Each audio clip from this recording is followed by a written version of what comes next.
For the record, my name is Enrique Pepin, District 5 City Councilor, and I'm the Chair of Boston City Council Committee on City Services and Innovation Technology. Today is July 10th, 2025, and the exact time is 11:41 a.m. This hearing is being recorded. It is also being live streamed at boston.gov/city-council-tv and broadcast on Xfinity Channel 8, RCN Channel 82, Files Channel 964. Written comments may be sent to the committee email at ccc.csit@boston.gov and will be made a part of the record and available to all councilors. Public testimony will be taken at the end of this hearing. Individuals will be called on in the order in which they signed up and will have 2 minutes to testify. If you're interested in testifying in person, please add your name to the sign-up sheet near the entrance of the chamber. If you're looking to testify virtually, please email our Central Staff Liaison, Shane Pack, at shane.pack@boston.gov for the link, and your name will be added to the list. Today's hearing is on docket number 0314, order for a hearing regarding fire emergencies and the creation of a fire victims fund. This matter was sponsored by Councilor Gabriela Colera Zapata, Ruthie Louis-Jean, and Brian Morrell, and was referred to the committee on January 29th, 2025. Today, I am joined by my colleagues in order of arrival, Councilor Gabriela Colera Zapata, who is the sponsor, and we also received a letter of absence from the Council President, Ruthie Louis-Jean. All right, moving over to opening remarks. I want to start by thanking the sponsors of this hearing for bringing this discussion to the chamber.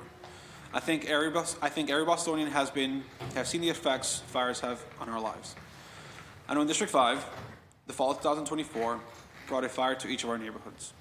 This past October, a 16-year-old boy died from injuries after being pulled out of his burning home in Hyde Park.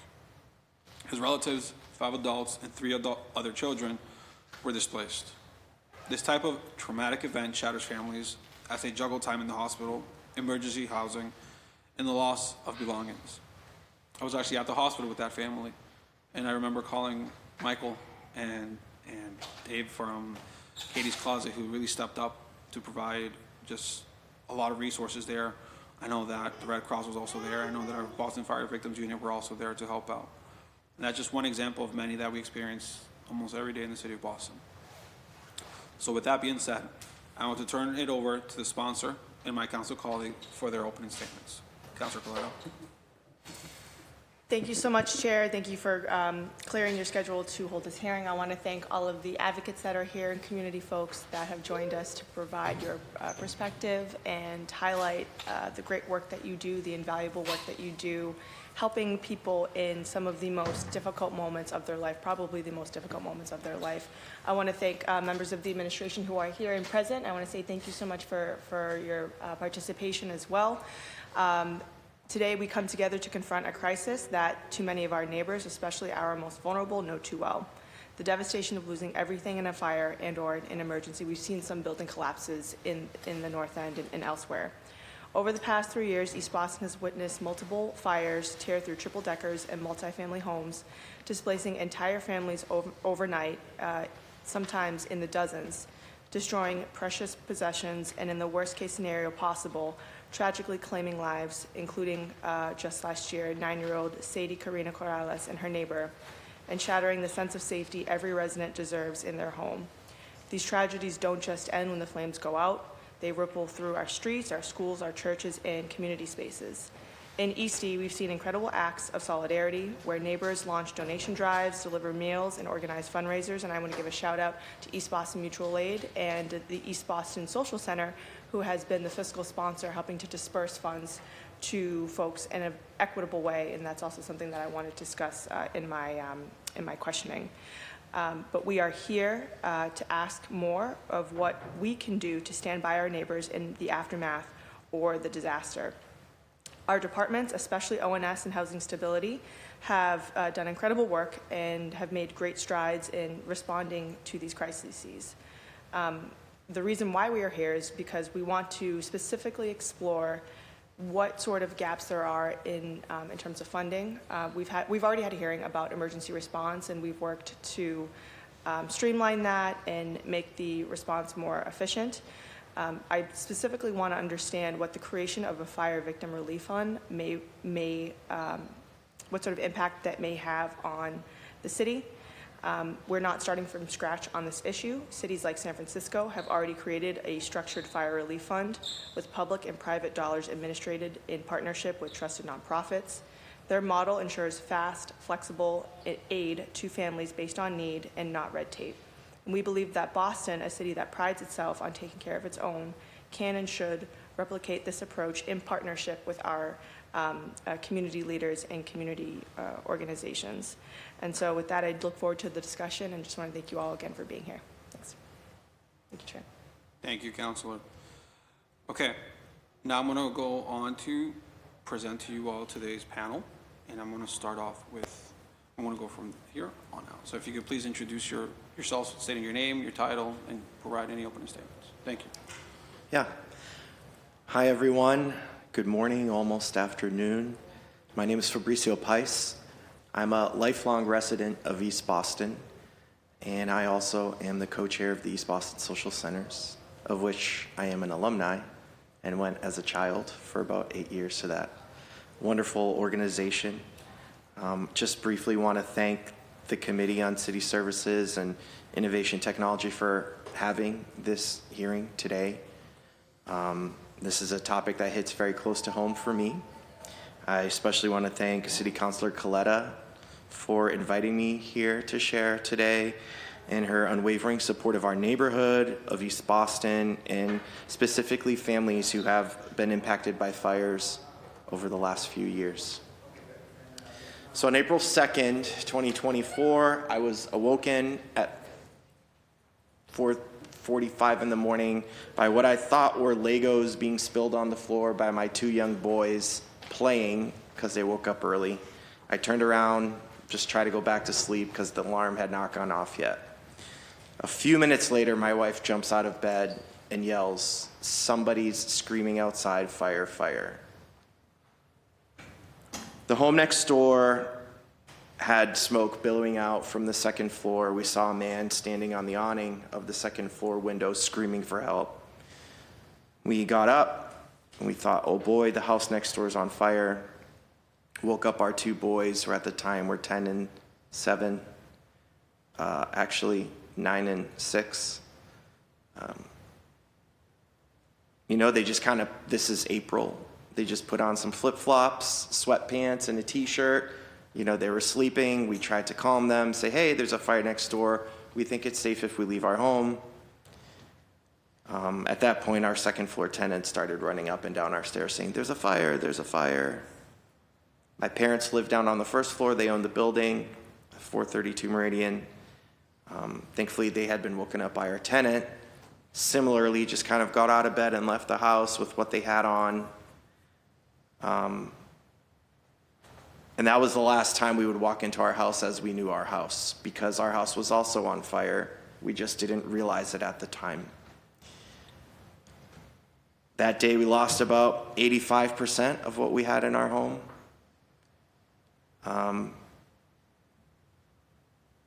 What we left with that morning is all we would have for a while if it weren't for friends, neighbors, strangers who came together to support all of our families and everyone impacted by this fire. And I just wanted to share some brief things that I learned about going through a fire personally, and then some notes about what it's like to be in an organization trying to help people going through a fire. And I just happen to be living in both seats at the same time. It's my estimation that many people, including myself, never think that such a tragedy will happen to them. And because of this mindset, we don't make decisions to help avoid or reduce loss in events such as these. And I think a great example is renter's insurance. Although my parents owned the building, I rented from them. So I was a renter. And my wife, for a couple of years, had insisted we should get renter's insurance. And I always told her that was silly. We didn't need to do anything like that. Why would we do that? What's going to happen? What's the worst that can happen? Well, famous last words. She did, in fact, get renter's insurance. But I did not urge her to get as much as we should have had for such an event where you lose everything. And even if you have renter's insurance, it takes time for a disbursement to happen of that money. You must itemize every single thing you lost in your home. You must date when you purchased it. You must list how much you purchased it for. And then they will do some calculations to figure out, well, if it's 10 years old and you bought it for $500, maybe today you can get $200, and there's some back and forth that happen. And then eventually you'll get your payout. That could be 4, 6, 8 weeks after a fire happens.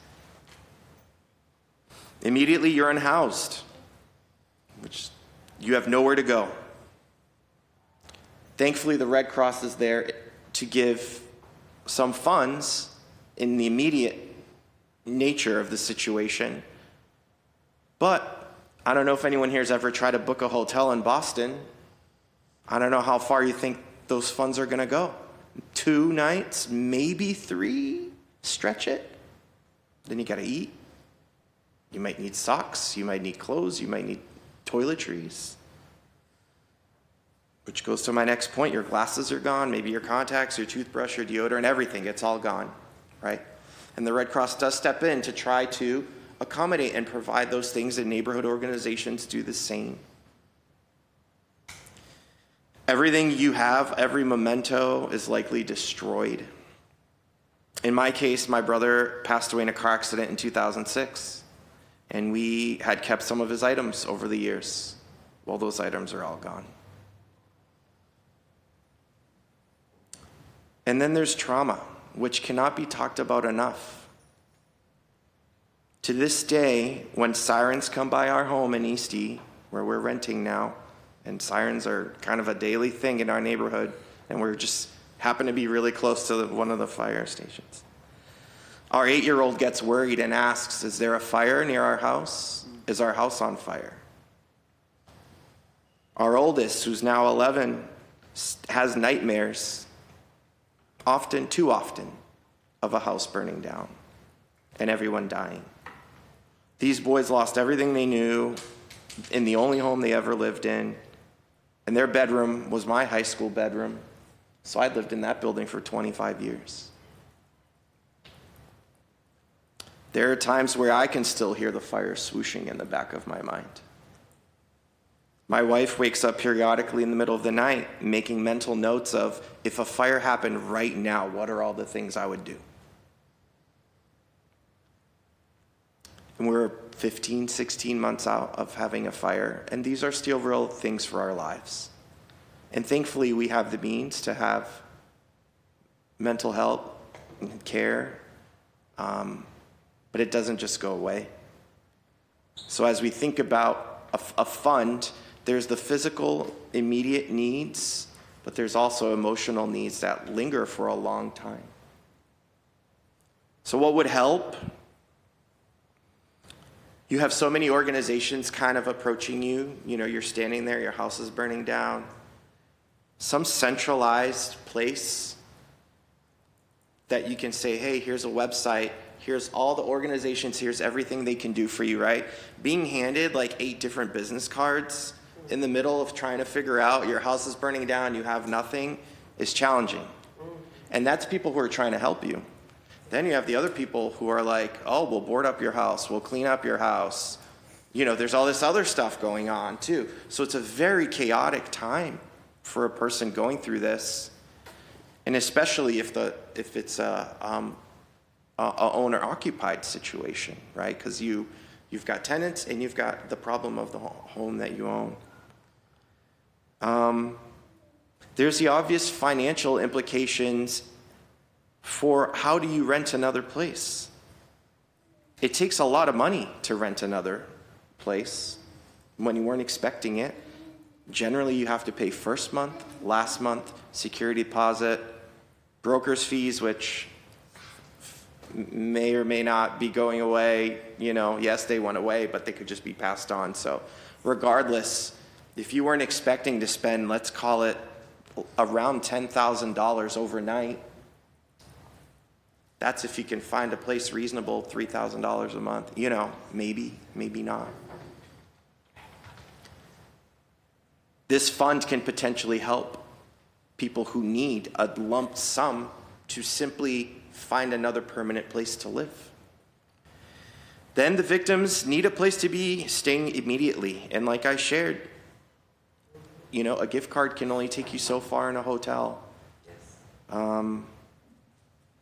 Thankfully, I'll speak for my tenants. In our case, I had a fellow board member offer to let me stay in their furnished apartment for 6 weeks at no cost until I landed on my feet.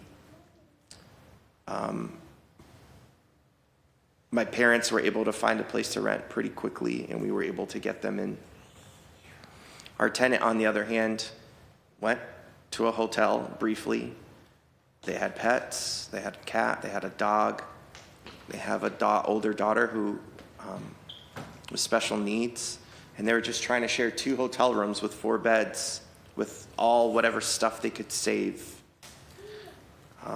Thankfully, we have a strong group of friends and a strong community in East Boston. And one of our friends also offered for them to live in their furnished basement apartment as long as they needed. But that's not true for other people. There are people who I heard were sleeping on restaurant floors because they had nowhere to go.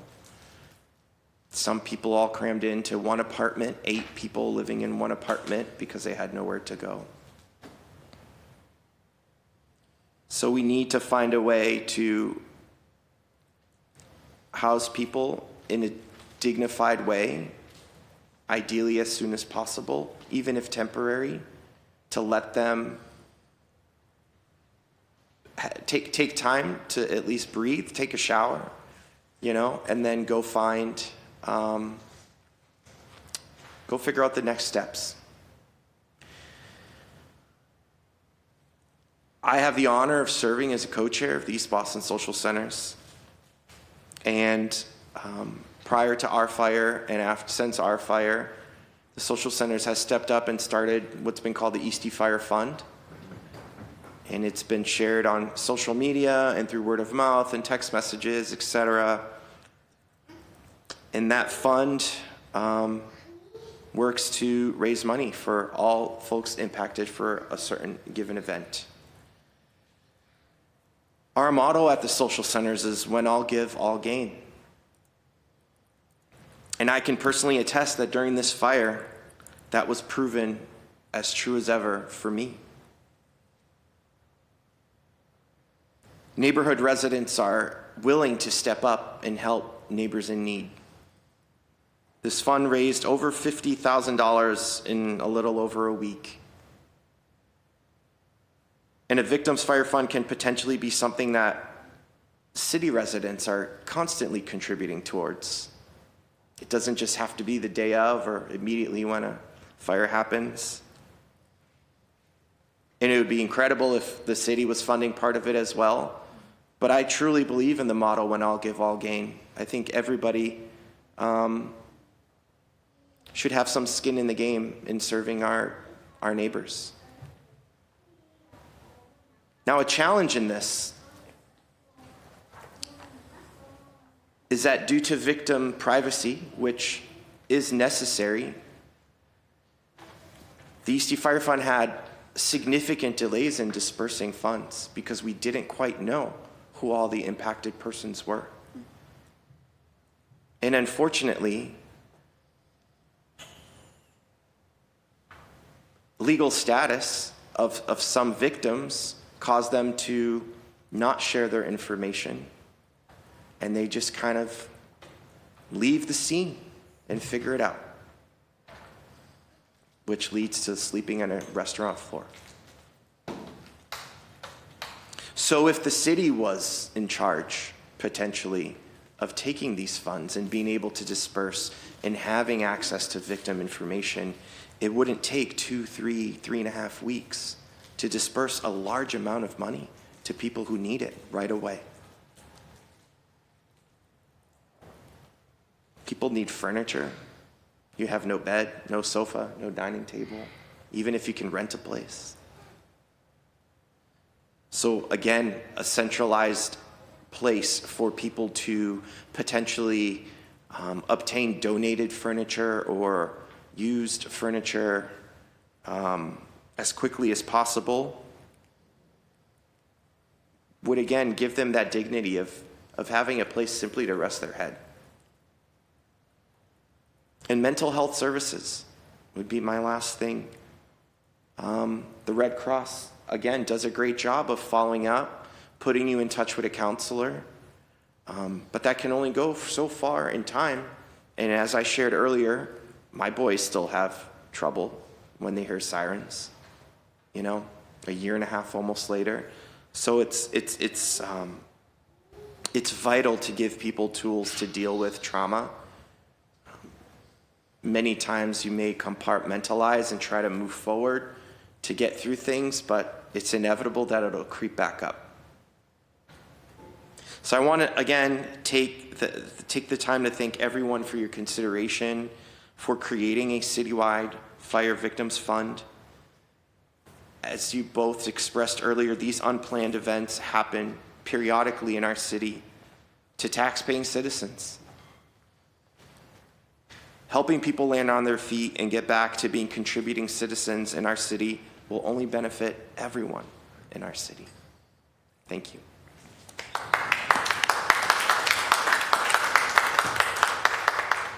Thank you for sharing that. We're going to the next panelist. Okay. Did you want to go next, Phil, or do you want me to go? I'll go. It's okay. So, wow. Thank you. That's incredible to hear. Incredible. I've been asked to talk a little bit about NOAA. I'm Linda Foster, one of the directors at NOAA, Neighborhood of Affordable Housing in East Boston. And I've been asked to talk a little bit about, what it is that we do in our mental housing services, just quickly, and also just mention if we can identify any gaps in services, particularly for fire victims. I'm going to be very brief, but I've got lots of information. If anybody has questions afterwards, please do ask more. So one of the things I'll just mention is that we serve, last year about 400-something households through different programs related to rental housing, counseling, case management. And of those, fire victims are a smaller proportion. What we do when we find out about a fire, we are notified. Typically, if it's during the day, we're notified by the city Office of Housing Stability.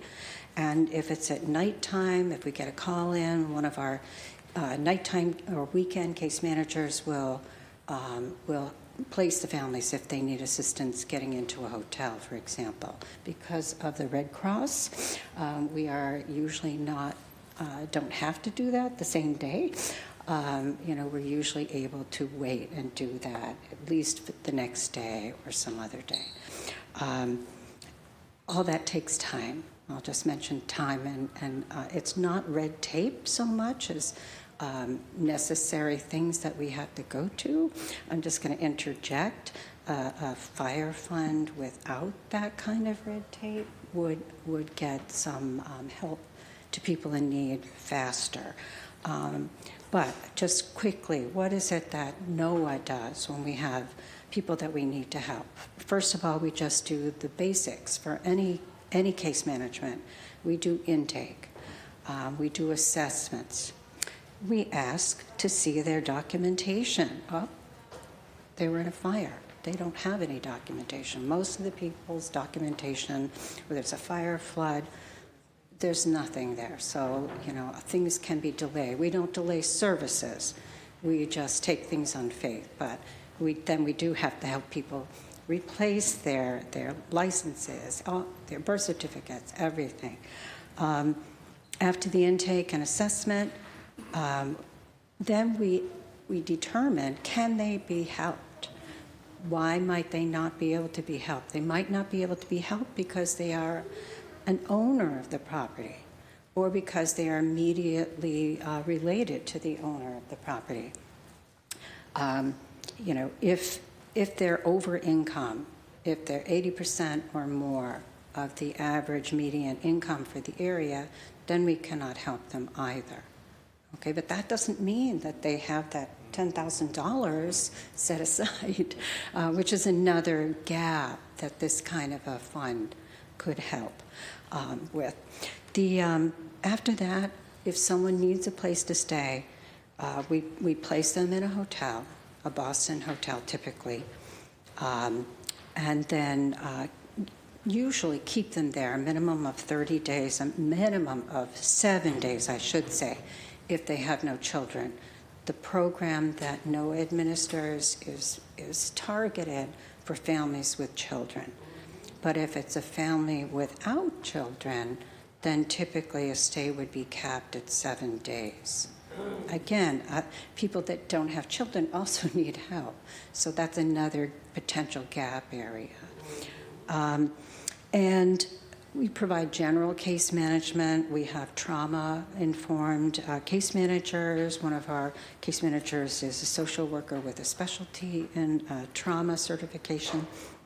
And we help manage cases. We help people with all kinds of things from budgeting, to getting resources that they might not know anything about. Sometimes they need help working with their insurance company. That's not an easy process necessarily, to work with an insurance company and to get the benefits. So housing search and support.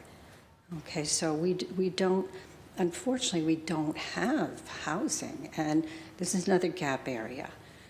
Everyone knows, I don't need to tell you all this, but everyone knows it's getting harder and harder and harder and more expensive to try to rent in Boston. And if you have any kind of issue with your credit, issue with the past eviction, it's just that makes it even more difficult to find a new unit.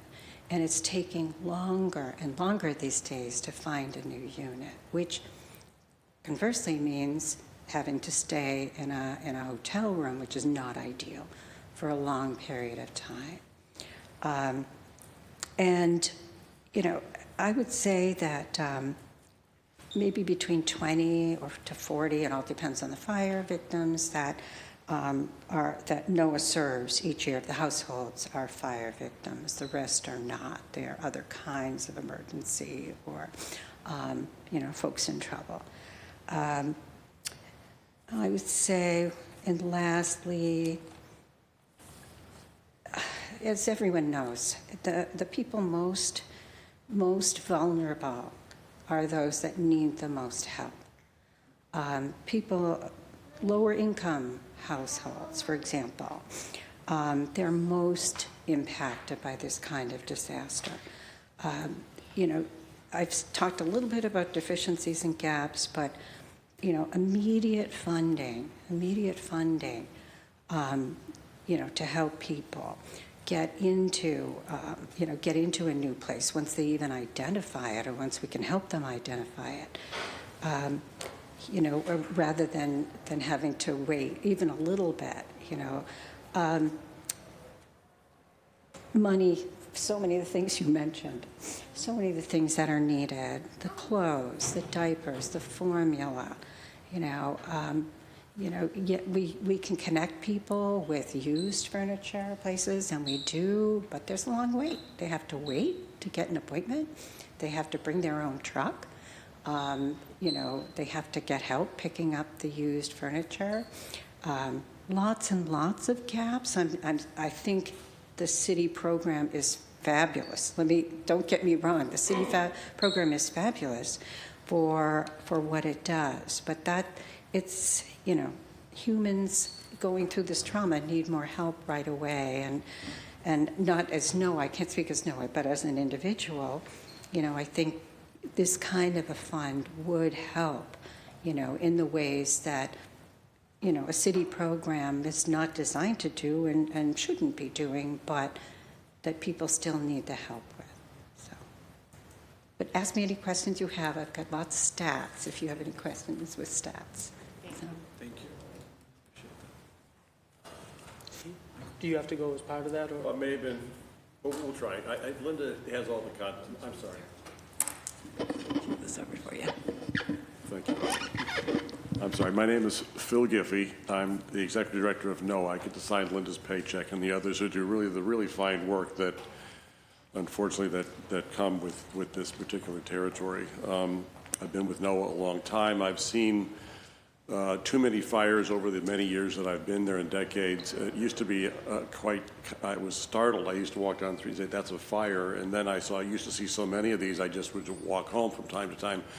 Now you get to know you've heard the first person tragic circumstances. And actually one of our board members lived in the building, I think next door to Fabricio, David, and he stayed there for a while, but he had to move out of East Boston because he couldn't find a place to live, and that's another subject that everybody is attentive to. And I know everybody in this room has probably had to deal with these tragedies and situations, and they do cause trauma of all sorts of whatnot. Anyway, NOAA is a community development corporation, I'll say that. We are fortunate to have a contract with the city's Office of Housing Stability. I think over the past 6 or 8 years, we've probably been allocated about $29 million and helped over 4,900 families, not just with fire, but also a lot of emergency situations of homelessness and that kind of thing. So we do a lot of work with rent relief. We do have really fine people who work with. You can imagine the circumstances that Fabricio has described and Linda's team works with. It's heartrending because you don't walk out of your house and lose everything and say, okay, well, I call to work and say I'm out for tomorrow. We all know this is really tough. So you can only imagine how much is needed, as Fabricio described, and I don't need to go into, but if there's something more available and readily available, the Red Cross is on the scene like immediately. The system does really fine work. I have to compliment the city and people who assembled these things in the neighborhood of East Boston, which I've, again, known for many years. People are on the scene pretty quickly. And if it weren't that way, it would be much worse for people. If they had housing, your mental health would be better. That's a different subject. But people are there, they're supportive, they're very helpful. There's cash to be laid out, there's money to be dispersed, but eventually it does run out. And so if there were some extra funds in some kind of a fund, however administered, I know people would certainly benefit from that kind of thing. If we could be part of it, that would be great. I only want to compliment our team for doing that. And I do want to just say, even for the record, that as a CDC, we do provide services, but we also build housing. And thanks to Gabriella and Enrique and the Mayor's Office of Housing, we're finishing off 7 condos probably the next couple of days, all affordable. We could use more of that. It doesn't happen fast enough, and there are ways to do more kinds of housing. So I want to thank the city for that kind of thing. But, we've probably also done, wealth building over the years, almost $670 million of our own investments in work and that kind of thing. So when people get a house or get a mortgage or pay rent, you total it up. Slight diversion, but just to say that we do this kind of work, we're very proud to do it in our neighborhood, working with the CDC. The social center is terrific. Mutual aid's very good. There's a great team over there that stepped up and done these things when there's, during COVID and paying, providing food and that kind of thing. It's really impressive. So I think East Boston is probably a very good model to work with. You're on the scene immediately, so is Adrian and Lydia and Eduardo and people like that. It's really dependable. So if there's more money for people who are victimized by circumstances they can't control, then I'm sure that would benefit. So thanks to the social center, if you stepped up and provided a fund, I'm sure it would be advantageous for people in need because it's an unimaginable loss, sometimes loss of life, of course, and then certainly property. You can't pick it up and go to Walmart and then start your day start the next day. So, with that, I'm proud to work with Linda and the team and compliment the others who are here and not in the room, but the fire department, when they're on the scene, they do a great job. So, money is helpful, and if people they do step up, and if there's a way and now then mechanism for that to happen, then we'd be happy to be a part of it, or at least recommend certainly that one be funded and started. Thank you. Thank you, Phil. Holly?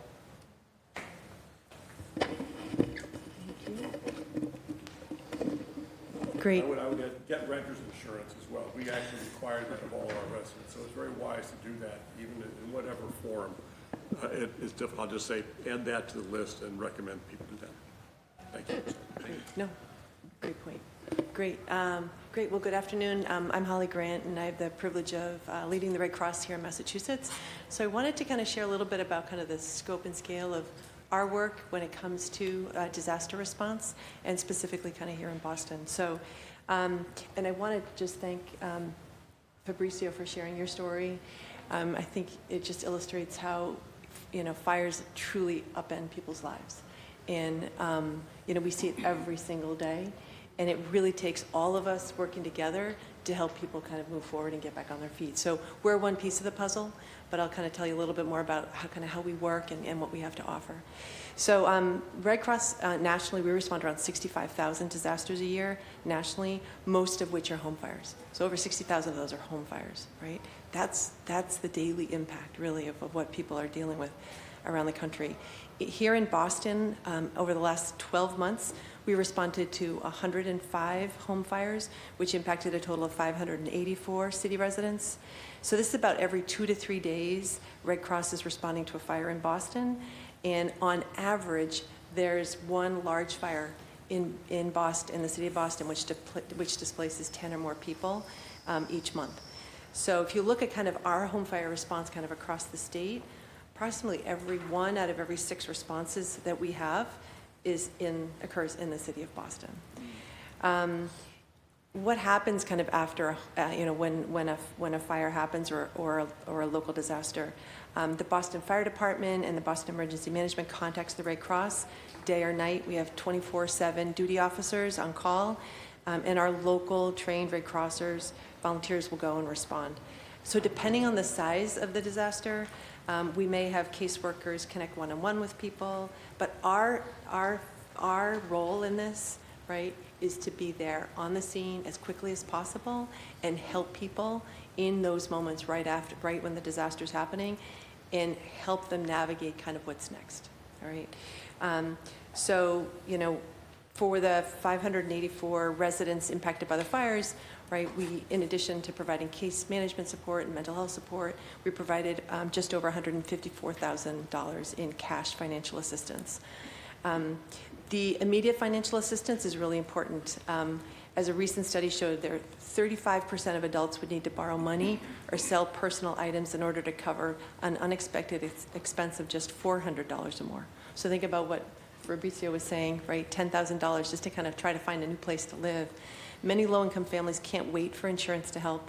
And a Federal Reserve report from 2024 finds homeowners who may have a higher risk of being affected by a natural disaster or home fire are also less likely to have insurance because the cost of insurance is so high. But that may not be enough. As disasters increase in frequency and intensity, in large part due to the climate crisis, so too does the damage, right? And there are a lot of people who have pre-existing vulnerabilities that are facing escalating barriers to recovery due to chronic housing shortages, hunger, and health issues, making it less likely that they're ever going to be able to get back to their home again. So when disasters happen, we provide on average $723 in financial assistance to each client. And that's thanks to the incredible generosity of our private donors and corporate partners who make all of our work possible. So that money can be used however the client needs, right? So if they want to use that money to pay for a deposit on a new apartment, replace lost clothing or other belongings, cover transportation costs, or any other urgent need. Different families face different obstacles as they try to get back to what their new normal is going to be.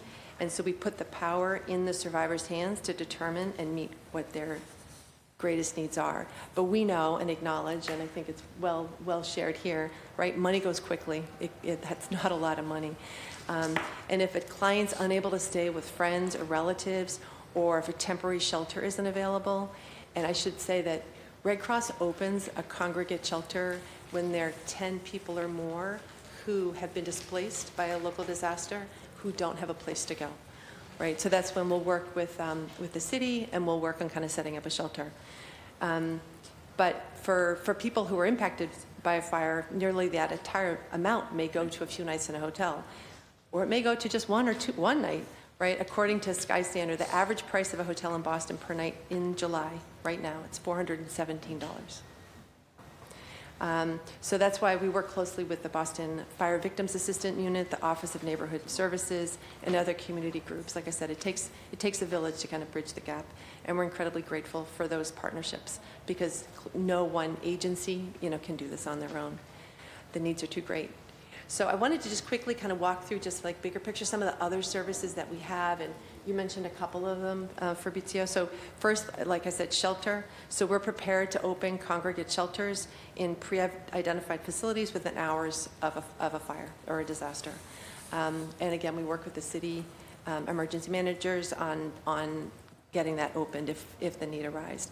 We also can provide food and in disaster shelters, and in hard-hit neighborhoods, we can deliver, use our emergency response vehicles to deliver meals and snacks. I think one of the unique things that we have in Boston, which is a unique program, literally there's no other Red Cross in the country that has one of these, but we have a food pantry that's on Mass Ave in Boston, and that serves around 300,000 people a year.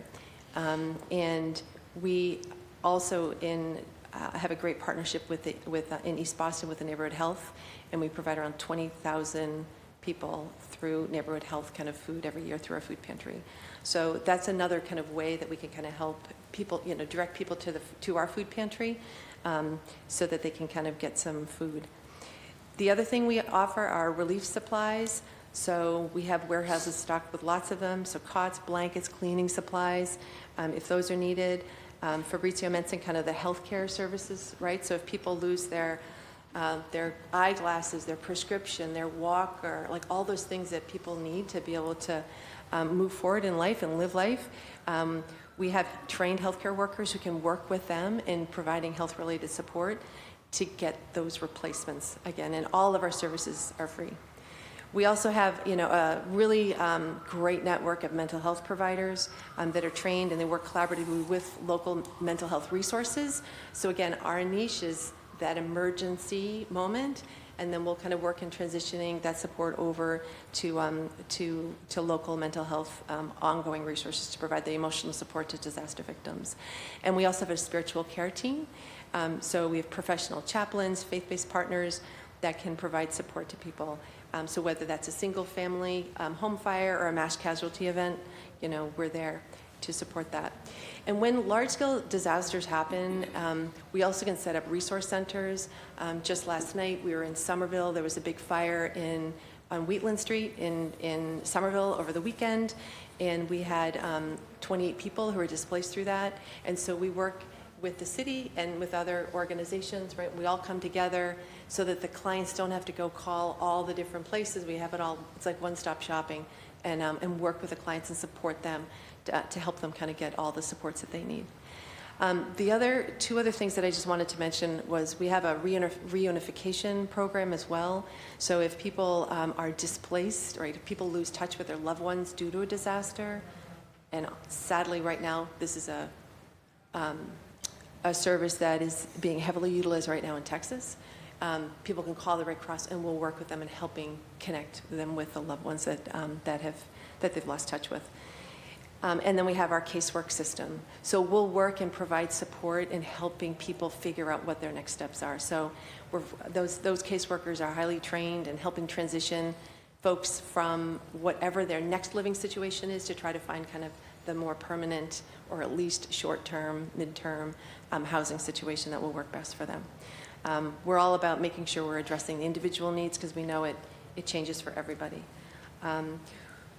Our services are open to everybody, right? So we don't, you don't have to be a U.S. citizen, right? You can be documented, undocumented.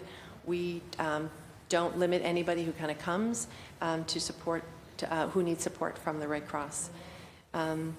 And like I said, it's just disaster recovery is a team effort, right? And so we're here and love to work with our partners and look forward to kind of working more with the City of Boston. If there's anything we can do to provide more support, we'd be open to kind of having that conversation. So happy to answer any questions you might have. Thank you so much, Holly. Before I move on, I just want to recognize that we've been joined by Councilor Worrell. Well, he's not even here right now, but he is now present. All right, we'll move on to Michael. All right, good afternoon, everybody. My name is Michael Kenny. I am the Director of Operations for Katie's Closet here in Boston. We are a nonprofit organization who provide clothing and basic necessities to children and families in need. We have two signature programs. Some of you may know of them, and for those of you who do, thank you for your continued support and advocacy. Having your support makes a a world of difference to us in terms of being able to help those children in need. For those of you who don't know us, we have two signature programs. There's the in-school closet program, where we work with schools where their population, 50% or greater of that is considered low income. What we do is we transform space inside their school, so it's on-site premises that they can visit anytime during the school day and shop free of charge. We transform that space and set it up like you would walk into a regular TJ Maxx or Marshalls. Everything's by category and size. We have clothing in there, and then all basic necessities, hygiene products, underwear, and things of that nature. Our second program, more relevant to this, is our SOS Urgent Response Program. So those requests can come to us in a number of different ways. We work with a number of vetted social agencies throughout the state. We also work with elected officials. We work with the schools and other social service areas. So what happens in that instance, and we had one with Councilor Pepin earlier this year, late last year, where a fire happened, and it really hit close to home for us because when we showed to work that morning at our distribution center in Hyde Park, we could smell the smoke. We didn't know anything that happened at that point, but we knew something had happened in the area.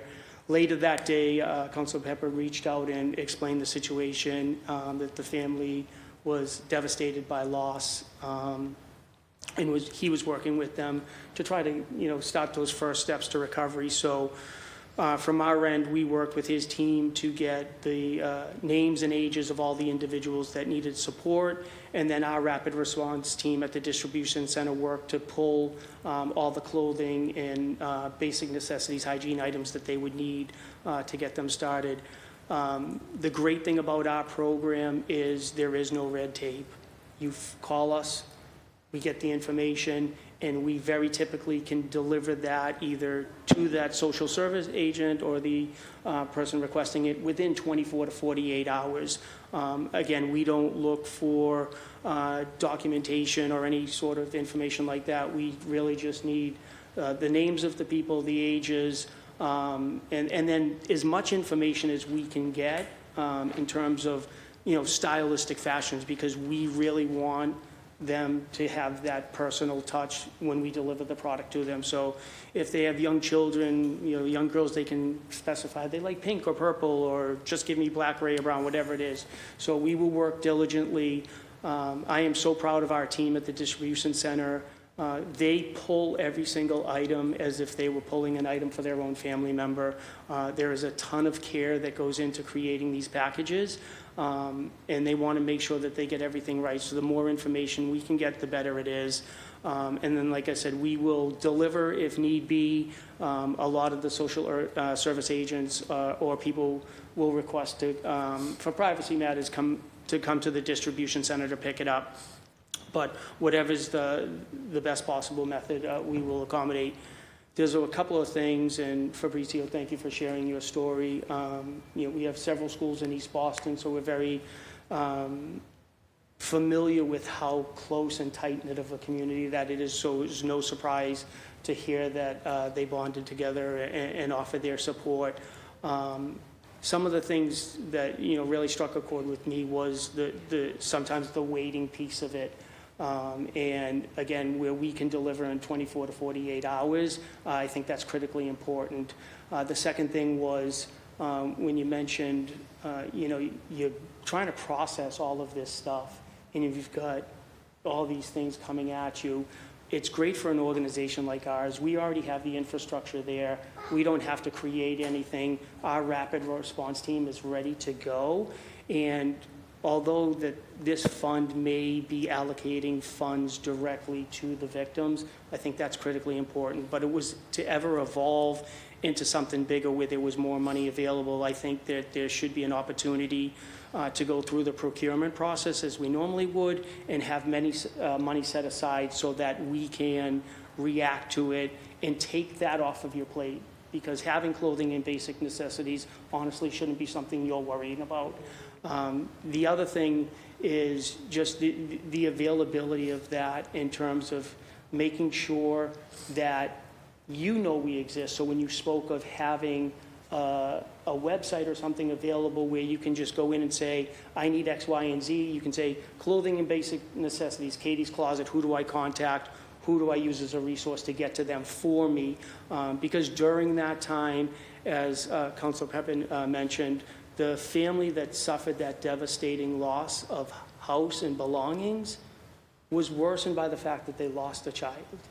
And at that time, that clothing and basic necessities, shelter, whatever it may be, should be the last thing on their minds. We should be there to step in and take care of that for them and deliver those products. So thank you again for sharing that. It shed a little bit more light on how critical our mission can be. We tremendously support the Fire Victim Fund and could stand ready to support that and anything. So we're very excited to move forward and help where we can. And again, I know that some of the money right now is maybe directed directly to the families, but if that was to ever evolve, it's very easy for us to step in, because in Boston alone, we have a 7,500-foot building in Hyde Park, and then we have a rapid response team all ready to go. So we're ready to go at any point to help. It's just literally a phone call away. Thank you for your time. Thank you, Michael. Okay, so I know we have a panelist that's virtual. Do we know if we still have Abigail with us? Gotcha.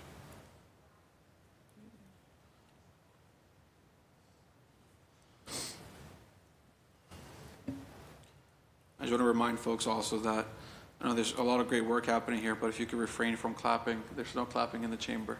So thank you. But thank you for the work you do. Good morning. Hi. Good morning. My name's Abigail Butt. I'm the director of the Lincoln Council on Aging and Human Services. The town of Lincoln has an emergency assistance fund that has been around for many, many years. It was started with seed money from the Ogden-Codman Community Fund, and since then has been supported with money from an annual appeal that we send out with the tax bills every year. The fund is for situations that are truly an emergency, so not things that you would normally be able to budget for. For example, if you lost your job and your car breaks down at the same time, we would be able to help with the car repair, help with rent, things like that. In thinking about your fund that you might set up, I have several thoughts. I'll be brief. One is, first, I think it's an excellent idea. What we have found on our end is that it often takes about 2 years for a family to really dig out of a traumatic experience like fire. We have set up our fund so that the maximum benefit allowable is equal to about 1 month's rent. And we have set up the fund so that the maximum is automatically adjusted every year by the Social Security Cost of Living Index that comes out, around December. Before we had done that, the cap on the fund had really stagnated. $500 was a lot 10 years ago, but is nothing now when it comes to housing expenses or getting your car fixed. The way our fund works is that we have a board. The members are appointed by our select board with input from the Council on Aging director. The board members are comprised of 8 members, including 2 ex officio members, our town administrator and the Council on Aging director. The rest are members at large, a member from the Council on Aging and Human Services Board, and then 3 from local churches. Lincoln is a very small community. I imagine that is not exactly what Boston would want to do, but you would probably want someone from the East Boston Mutual Aid, for example, or the East Boston Social Shunters on that board, as well as city employees. In thinking about the fund you might set up, I would urge you to consider whether you might differentiate between homeowners versus renters, because homeowners often have insurance that might cover fire. On our end, the greatest need we see is renters. Our fund is based off 50% of the area median income, or we can use means-based program approval as the basis of dispersing funds. So if you receive SNAP, if you are on fuel assistance, that would qualify you. I might suggest not using 50% area median income and using 80% instead. And then also perhaps using some guidelines like the Community Preservation Act exemption that is used for property taxes. We have found that quite useful for other programs that we do throughout the town. The reason I suggest that is because the Community Preservation Act exemption application has a section for medical expenses. So if you are 90% area median income, but have a tremendous amount of medical expenses, and it can spend you down to that 80% area median income, I think that would be more fair.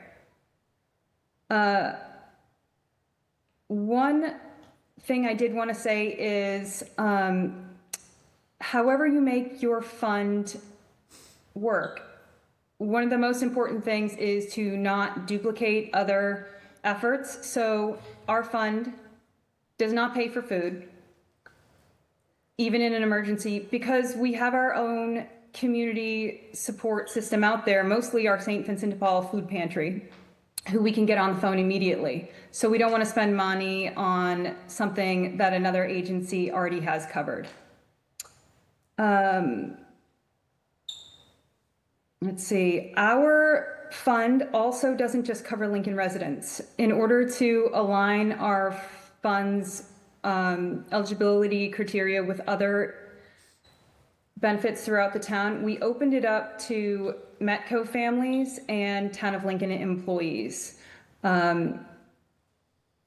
So I would suggest in creating a fund that you consider what other criteria Boston agencies and departments are using and try to align them so that people aren't having to figure out, well, I qualify for this, but I don't qualify for that.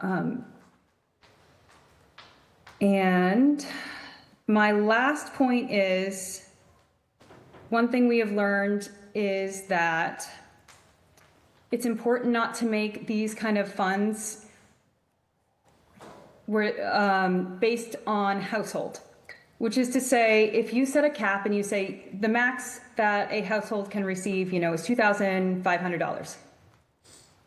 What happens if later on that household splits up? Maybe a parent and child were living together, and a young adult, and then at 25 that child gets their own apartment, and at 30 years old needs help from your fund. You don't want the previous benefits that supported the household to then stop any help that now 30-year-old adult child in their own household could receive. So I would strongly suggest making it based by individual. And what we have done in those instances is say, if one person applies and there are multiple people in the household that are age 18 and over, you just ask multiple people to apply and disperse the benefit across the board, so that the maximum, if you choose to give them the maximum, is reached, but it's spread.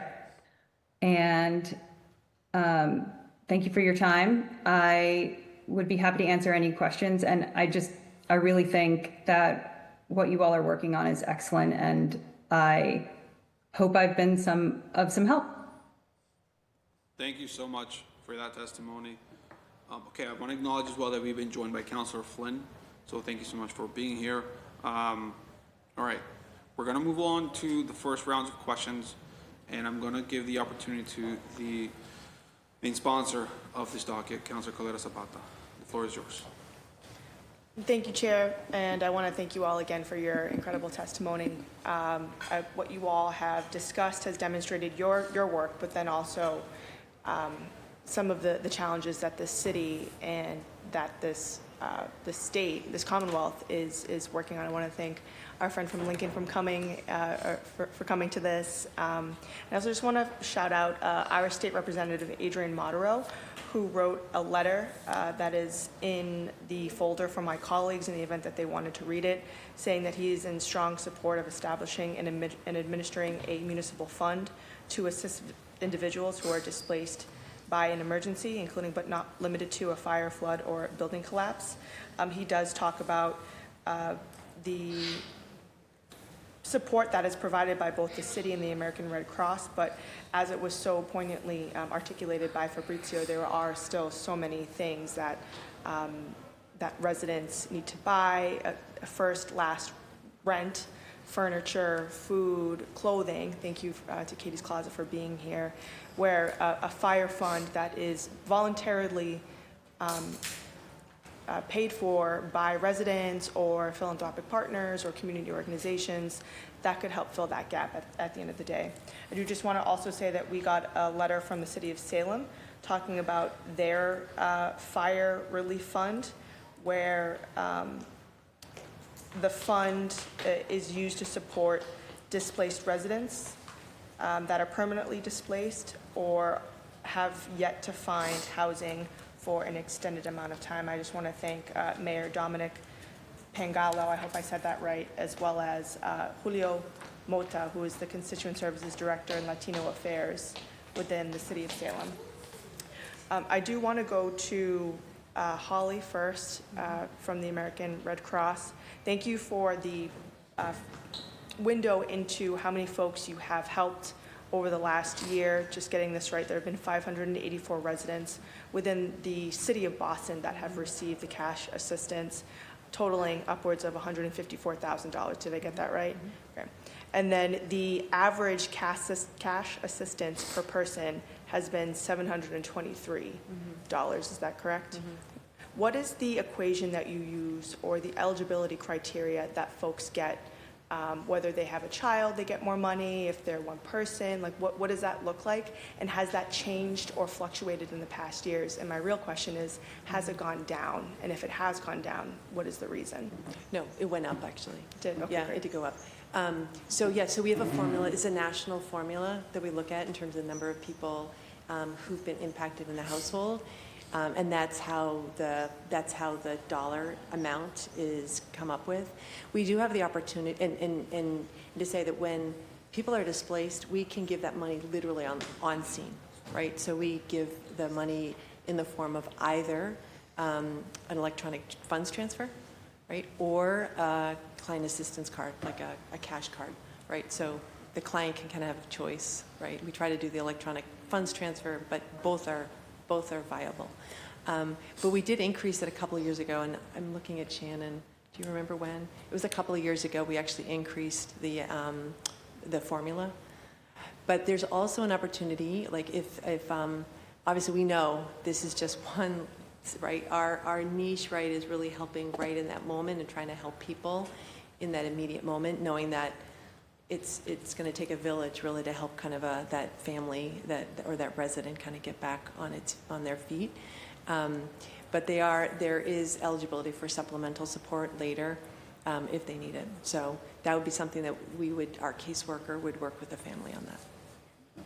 Thank you. And how would a municipal emergency relief fund complement or strengthen the Red Cross effort?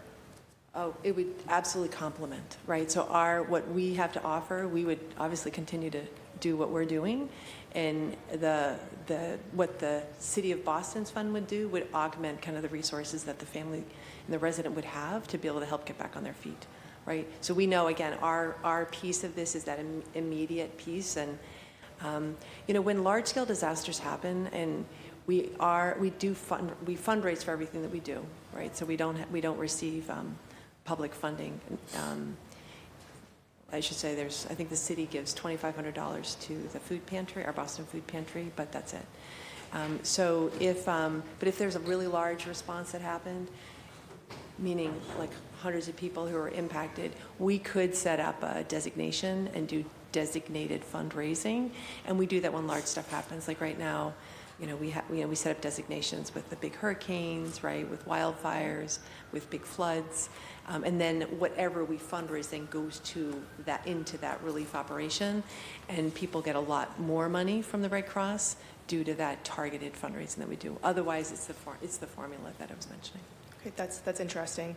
And given that, as you had mentioned, hotels in Boston are nearing an average of about $400, and the average assistance that we're giving to folks is $423. Has there been discussions to try to increase the support, the immediate support that is given, just based on some of the larger challenges that we're seeing where folks, landlords are not providing the assistance that they are supposed to. People don't have friends or family to rely on to stay on their couches or stay in their extra spare rooms. What I have seen in East Boston is that folks are within this category where there is no other option and they don't have the money to pay for a hotel stay or anything like that. In the immediacy, is there any conversation to try to increase that, or would that be something that would have to come from the national offices? And I guess, would there be any opportunity for us to continue the conversation about the separate fund that happens, the one that you were just talking about being a more common practice for the city of Boston to explore when these things happen? Yeah, great question. I mean, it's an ongoing conversation, right? We're constantly looking at what we're giving and is that enough? We are, just in terms of bigger picture for our organization, we're responding to more disasters, and larger disasters due to the change in climate, right? So we don't separate out kind of fires separate from floods, hurricanes, mass casualty events, right? Tornadoes, like all of that. So the demand on our resources continues to increase, in our ability to be able to respond to all of those wherever they're happening kind of around the country. So that's kind of an ongoing, right, conversation, right, and our ongoing fundraising effort, to raise enough funds to be able to support those people who are impacted, whatever it is, whether it's a home fire, flood, earthquake, whatever. So, the demand is only increasing. We're seeing literally kind of every 2 to 3 days, we're standing up a large scale disaster in the United States. So, and that's typically not fires. Those are floods, tornadoes, wildfires, and everything that we're seeing due to the climate. So that's just the bigger picture of kind of what we're looking at. The fire piece is obviously kind of a core piece of what we do every single day in communities across the country. So it's something we're always looking at, but the demands on our resources just are intense, right? But we are meeting them, but they're intense. And thank you for your work again. And to your point, we're only going to start to see more disasters happen to the city, including flooding, coastal flooding, and storm surge. So I want to thank you for your work. I know that I am on a time crunch and we have other colleagues, so I'll direct my next set of questions to Noah, either Phil or Linda. Thank you so much for your work. You had talked about Noah being the subcontractor, I guess, for lack of a better term, for the city to try to help folks find a hotel in the days and weeks after. The program that you have is targeted for kids. A stay might be capped at 7 days or go longer, depending on the family situation. Who is paying for this, and who is paying for the case managers as well? Is that money that comes from NOAA, or is that money that comes from the city? Well, I wish it came from NOAA, but we don't have that kind of, but no, it's a city contract that we have. We've had a contract with the city for 30-plus years on helping people find housing in one form or another. Then it grew to help housing people with AIDS and that kind of thing. And then it became women and children, and it's grown into basically emergency assistance of the kind of categories we've been talking about now. So really the city has said it isn't just one category or another. There's so many emergencies to respond to. So fortunately, they've had faith in us to implement the contract, and Linda's been doing a fabulous job with a great team for these past 5 or 6 years now. So Linda, you may want to address that as well. If I could just also ask, Sure. you were talking about the housing search, and Linda, if you had planned to respond, just tack this on to to your answer.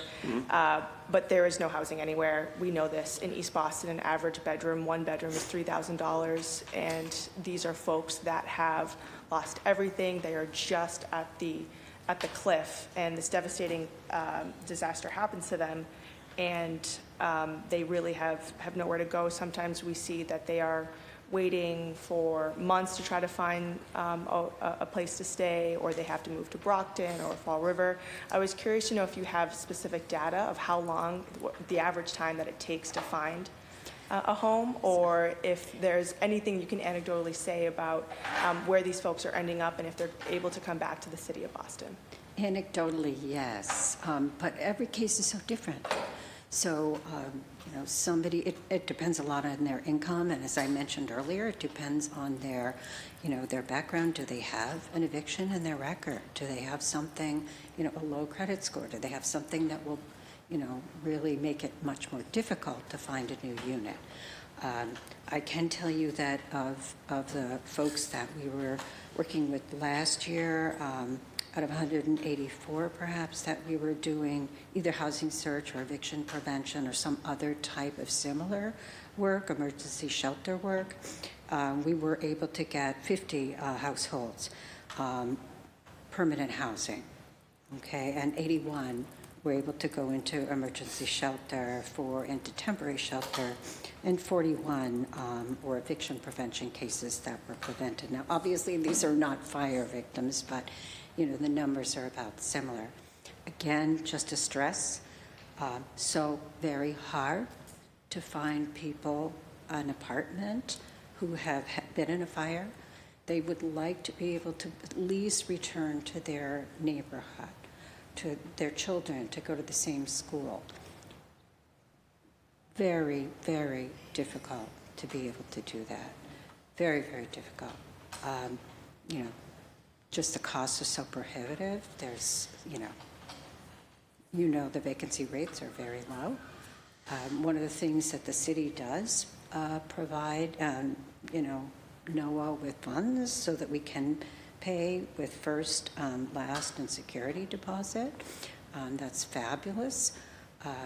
But first you have to find the unit, and you have to find a landlord who's willing to rent to you. So back to one of your initial questions, how many renters end up back in Boston as opposed to outside of Boston? We're seeing a trajectory every year. It's more and more and more and more outside of Boston, I'm sorry to say.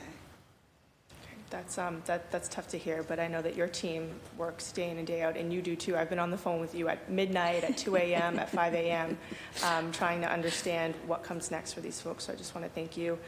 Fabrizio, your testimony, I was getting emotional listening to recall the seconds, the days after all of this has happened, and I just want to thank you so much for uplifting the specific challenges that fire illuminated for East Boston, folks that were of mixed legal status, that were scared to present their names to ONS. And because there were so many folks that were displaced, it really fell on the city of Boston and one person to try to find these folks, to do the outreach, to do the communication, to do the follow-up, and make sure that things were happening in a way that was best for those folks in that devastating time. So I just want to thank you for uplifting renters insurance too. I think that's a subtopic on this where we need to figure out as a city what we're doing to educate and inform folks that that is an option. I also loved your idea of a central repository of contact information and assistance. And just one question for you, if this fund were to be created or established in the city of Boston, we have a similar thing happening in East Boston through the social centers, and thank you for that. If this were to be citywide, and you were able to apply and say exactly what you were going to be using it for, what would your answers be? And based on your experience with your neighbors, what do you think their answers would be? I think similar to what we heard from the Red Cross, every situation could be so different, right? Depending on what the value is, I think it changes how you may use the money. So if it's enough to maybe rent out a couple weeks at a hotel and you have nowhere else to go, maybe that's what's best for your family. You're going to decide to use the money that way. Because we do have partners in the city, just wanted to share earlier, there was a package from Katie's Closet dropped off for our second floor tenant, she was a high school student at Boston Latin School.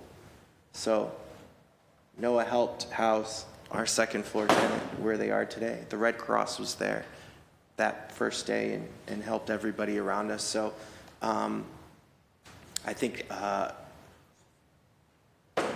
maybe a different way to approach it is like, can we target the gaps that these groups aren't necessarily providing, or can we help supplement their funds so they can do a little more, right? Maybe a mix of things like that, but every situation is so unique. In my case, we are blessed, we have resources. I was able to take my gift card and hand it off to someone else who I thought needed it more, because I just personally I knew I didn't need it. So I took it and then handed it off to someone I thought would need it more. But that's not to say that even in having means, there aren't so many unexpected expenses that come up immediately. A phrase I told people all the time when they're like, I must have told the fire story like 1,000 times, I feel like, but I would always say, it's a lot of work to lose everything you have. And I appreciate that all of you acknowledge that in different ways. Like, there's so many things you're juggling logistically, whether you lost documents or you have to file insurance claims, or somebody may be in the hospital sick, and it's like, I have somebody who's in the hospital and I have nowhere to live, all at the same time, right? There's so many things, it's so much work, and it doesn't end for a long time. So, maybe it's funding caseworkers to help take that burden off of people so that the victim isn't trying to figure out all these things. That's one of the, I think, more grounding things that the Red Cross does is they're interviewing you and they're giving you these steps of like, okay, here's what's next, here what's next. You really need that grounding of what's the next small step I can take? Because all the big things going on, I have no handle on any of this, right? But there are immediate little things that people can help you move forward on, and then that starts to snowball. So, yeah, I just think it's hard to say like, oh, this one thing in particular, it might be prudent to have a wider net of what people can use it towards and try to maybe reduce overlapping, if at all possible, with organizations like these who are doing wonderful work, also providing services. But, if I've got to run to CVS or I've got to go get contacts in an emergency because I'm like, I didn't put them on, now I can't see and I'm all disoriented, those things would be ideal in an immediate term. Yeah. Thank you. Thank you, Councilor. All right, so I want to recognize that we've been joined by Councilor Murphy as well, so the order is going to be Councilor Worrell, Councilor Flynn, and Councilor Murphy. Councilor Worrell, the floor is yours. Thank you, Chair, and thank you for your presentation. Sorry I had to step out. There was a flag raising for Bahamas Independence Day. And as a district councilor, I, from time to time, come across residents that are displaced by fire. So I definitely been on the scene and get the phone calls and understand, what goes into helping families stabilize. And it's a lot. It is a lot. So I do want to just thank you for your work, everyone on this panel for your work. My question starts around the amount of dollars that you issue in the is it Eastie Fire Fund? Yeah. How do you determine the cost? that you disperse to each family or to each household? So for our fire situation, for like the event that happened with our home and the home next door, it's distributed equitably amongst adults and kids. So all adults had an equal share, and then children had an equal share as well. So it was just taking whatever value that was raised and then figuring out what would be a meaningful amount, and starting with the adults, but then understanding that kids have needs as well. And you can't just say, well, there's a four-person household, 2 adults, 2 kids, so like we'll just, one adult gets this value and that covers the whole household. Our discussion was around, which I got to participate in because I was sitting in both seats, of like what I thought would be helpful to victims and thinking critically from the other side of our organization. You know, I looked at it as like, can we at least help cover a first month's rent? Can this money at least help give someone stability in the next couple of weeks? Knowing that there was other money, you know, that came from the Red Cross, it's still not enough. You know, Right. $50,000 for 30 people sounds like a lot of money until you divide it. Right. And everybody's getting a check for $1,500, $2,000. It's beautiful and incredible that the neighborhood would come together to even have that to give to people. But it's still, the reality is it only takes you so far, right? You're only going to go so far with that money. And it really takes a village, like has been shared. No, thank you for that. And you know, we found out the same thing when we set a fund up through the Boston Project Ministry, and we try to find a way on how to disperse the money equitably to each household. Some households had children, some didn't, and we were just trying to find a way on how to make sure, you know, the money that we did raise was being able to be stretched. But it only goes so far, and that's why we're here to talk about how we can be more supportive. Sorry, I'm just looking at the name for the Red Cross. Ms. Grant, you spoke about mental health support from the Red Cross. Could you dive a little bit deeper into that? When, you know, a fire happens, I'm often, I just tell people about the housing that the Red Cross provides. I never really tell them about the mental health support, so I would love to just hear more so I could tell them about the service. Sure, yeah, and we have truly one of the best disaster mental health teams in the country. I think after the Boston Marathon bombing, there were so many people who came and wanted to help. So we have an incredible team. So after a disaster, that's one of the services that we make available to folks. And so our disaster mental health workers will speak with them. You know, I think, you know, you speak about it so well, Fabrizio. It's so overwhelming, right? And people don't know what to do. And so we're trying to help people get through those, like, you know, this is what you do next, this is what you do next. But that's what our disaster mental health folks will talk with them. And then if they feel like they need and want additional support beyond kind of what our teams will provide, our disaster mental health workers, then we'll refer them locally. So we have an incredible database of all these amazing social service partners that we have across the city. And we'll refer, and we'll set up the referral and make sure that they can get connected with ongoing support. So we're not there for like years, right? But we're there to kind of help them through the immediate trauma. And then if they want additional support, then we will work in connecting them. Awesome, thank you for that. Yeah. And then for Noah, Phil, and Linda, you spoke about being able to provide housing. Is there like a certain carve out of your housing stock that's for fire displaced, people who are displaced by fires? I'll just say no, and Phil can explain why that isn't. It's been mentioned from time to time, but no, we don't. The units have to be rented out. Occasionally, we have been able to place a family. We did place a family with the collaboration of the East Boston CDC in that Meridian Street fire, Fabricio's fire.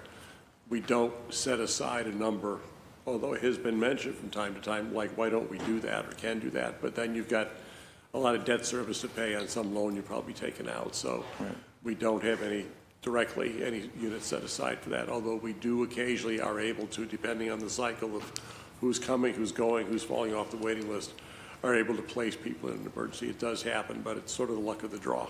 Right. And then currently, like, how many units do you currently have available, like, I say, as of today, or usually? 3. 3? Okay. So, what happens is we have a waiting list. We're obligated to take people on that waiting list, so we just can't put someone in. Right. So, Well, we do, you talk a little bit and find out who's the next person on the wait list, have they responded in a period of time or whatnot, that kind of thing. So, like I said, occasionally there might be an open unit, but you couldn't call expecting one, but you should call to try to find one, because there could be some people cycling in and out. I would say right now, for the record, we have people who are self-deporting, and we have a couple of units that will be opening or are opening now. We have to post them on Metro List, and that doesn't mean they're exclusive to Metro List. It means who else is on the waiting list that might be available. But we do have a couple of openings like right now, and they may have somebody cycling in. I think we do, because you don't want to have, you've got to pay debt service, and you've got to keep the units occupied so you can pay your loans. All right. And my last question is, Linda, I think you mentioned that we know what prioritize families with families, and then if you don't have a family, then you're there for 7 days. Is there like a warm handoff to help that individual find housing after those 7 days? we do our very best. And so, yes, we do work on that. And oftentimes, the city will talk to the Office of Housing Stability, and depending on the needs and the situation of those adults, that is extended if need be. If someone is elderly, if someone is sick, depends on their situation. Okay, but if you have a typical family, 2 adults, both working, for example, and they do not need that additional support, then it would be the 7 days in the hotel. And yes, we do try to make sure that there's a warm handoff. Is it always perfect? No. Right. No. Can I just We give do a our very compliment? best. Can I just give a compliment, to the city, the Office of Housing Stability, they've got, people come and refer people to us. And so they do a lot of the juggling and talking with people as well. So sometimes they might know more than we might know, or we might know more than they might know. But I think, like Linda said, you're trying to say, you don't just say you're out tomorrow, because sometimes people struggle, you might not know about it. But again, with all the trauma that people face, and they're indescribable, and as counselors, you know what people go through. So you might have to say, look, can you take these people for a few more days or even a few more weeks? It might not be in the budget immediately, but those things have to be considered when you face these really traumatic situations. Thank you. I'm sure the Red Cross deals with this every moment as well. Thank you. Thank you, Counselor. So I guess I'll go. First, I just want to start off by thanking all of you, because I've had the opportunity, well, except for the East Boston Social Services, of working with every single one of you, but getting to know of the work that you've done. And Michael, for Katie's Closet, I'm biased because you're in my district, and I get to know of all the work you do and get to actually visit your site. Just very thankful for how you've stepped up, not only for that fire in particular, but just everything you do in schools in my district and across the city. To the Red Cross, there's one person in particular that I really appreciate. His name is Wolfie.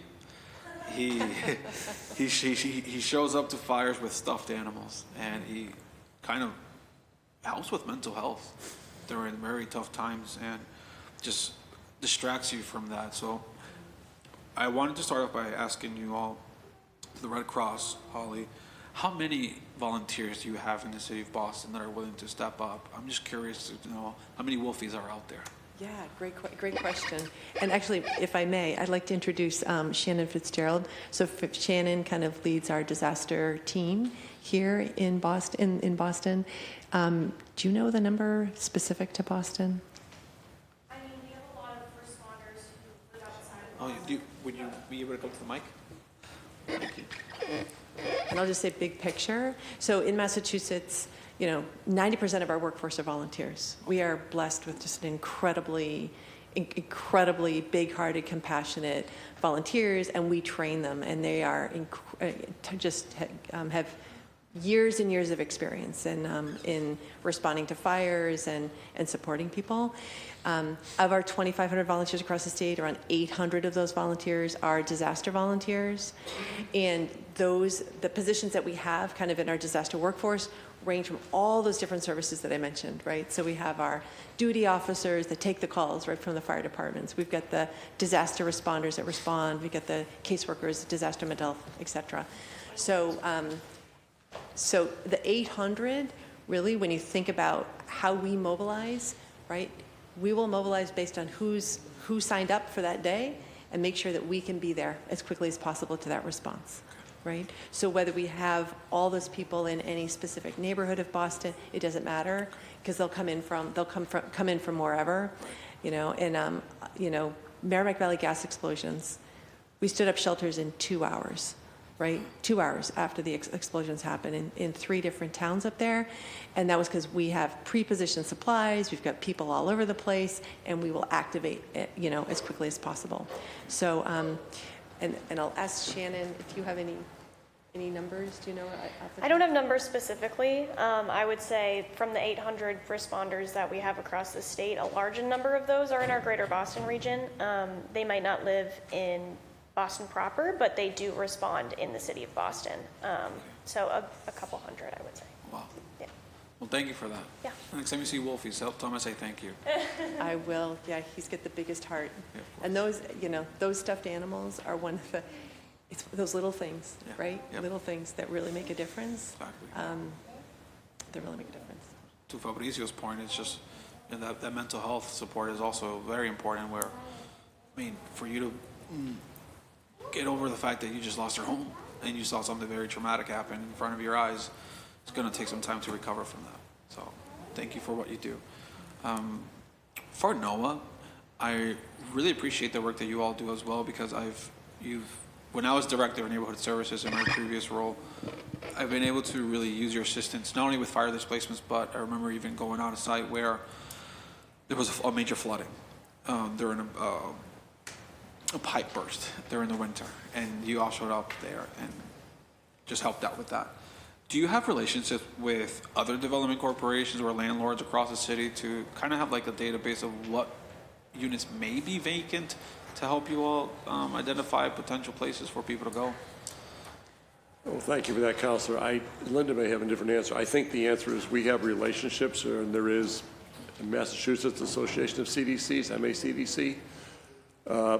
There is a statewide database now called Housing Navigator, which people may be familiar with, that sort of is post. So if we do a development, then we post on Housing Navigator. Now, that's not what's in our portfolio per se. It's like what's coming up that's new. Again, Metro List might be the more current rental side. That's the best way I can answer it right now.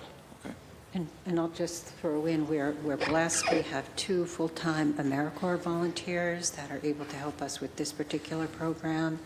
And a lot of what they do is housing search and coordinating with other CDCs and landlords that we know of through past programs that we've operated. So, we work with as many people as we can. So. Okay, thank you. Thank you for that. Council, I just add, I do think it's worth, again, calling the CDCs in the districts, and you know them well, and you should have our number, so that there just might be the opportunity for somebody to have an opening or 2, or what's coming up, or have another referral. I'll also call the churches. They sometimes have somebody lined up, or they'll know somebody in the area that might have an opening. I think that's a good idea, just because that open line of communication with an organization like NOAA and the different CDCs, and even just the landlords that may have a lot of units in the city, it would be very influential in making sure that we have clear understanding of what. Well, you might want to talk to Emily Haber, because some of us, we manage our own in the city, although Peabody Properties does one large one for us, but, Wynn, Maloney, they're all very good. And the CDC itself may not know exactly what might be open, so it may be worth making a connection to Emily and then making that larger connection to the rest of us to say what happens in an emergency. There may be local calls that go out to people in their own neighborhoods, I don't know, but it probably does happen, but maybe a more formal request would be useful too. Right. Thank you. You're welcome. Okay, my second to last question is to Michael. For Katie's Closet, obviously you helped tremendously with the fire in Hyde Park. That happened just this past, I think it was October of last year. How many fires do you think Katie's Closet assists with? Right now, so we track everything by school year. So in the 24-25 school year, it looked like we dealt with about 12. So it was on average about once a month. And then we had some other flood and instances of things of that nature. But overall, like through that urgent response program, we received about 1,000 requests during the 24-25 school year. So a small percentage of it was fire, but 1,000 in total. So it is pretty significant in terms of the number of agencies we're answering to. And from a funding standpoint, I know the one in Hyde Park, typically it's about $300 to $500 per person. And the Hyde Park one was right on average with that. I think it was around $3,500 for that. But out of the 1,000, I think that we gave out or invoiced out about a little over $400,000 worth of product. The program for us is severely underfunded. We probably had between $50,000 and $70,000 to support that 410. And then in our in-school program, we invoice out close to $2 million in inventory in the 24-25 school year, and we received probably $300,000 in like school fees and things of that nature. So the work that Mickey Cockrell, our CEO and co-founder, and Aunt to Katie does is just tirelessly every day trying to narrow that gap of funding for us. Right. No, I know, I definitely, through conversation with yourself and other members of Katie's Closet, just knowing the gaps that exist there too. So thank you for sharing that. Thank you. I think just having this first panel go first was very important to set the tone for this hearing, because you're on the ground, obviously lived experiences, and you get to see day-to-day situations where families need help. And it even made me think about how the communication even between your organizations should happen a lot more often, where you're sharing the type of resources that you may all have. And I think that's why it's important to have this type of fund moving forward. So I don't have any more questions for this specific panel. Councilor Calera Zapata, do you have any follow-up? I will definitely be following up individually with all of you, and I just want to thank you again. I want to thank our friends from Lincoln, Abigail. Thank you for being here. Thank you for your work. I do have some questions about operationally how you utilize your tax documents that are mailed out to get folks to voluntarily fund something like this. But I think given the fact that we've been at this for about almost 2 hours now, and I know that some of you had hard stops and that we're past that, I just want to say thank you. And I look forward to continuing this work and having it be informed by what you all do every single day, making sure that you are integrated into ultimately whatever the next steps are in terms of creating this fire or emergency relief fund. So just thank you. Thanks, everyone. Thank you. Thank you. Thank you. Thank you for being here. We're going to now transition over to our administration panel. So hope everyone has a good day. Thank you. Thank you. Yes, we'll take that. Excuse me. I Oh, request to testify. Yeah, so we're going to do testimonies. We're going to do testimonies right after this panel. Is that okay? Okay, yes, of course. Thank you.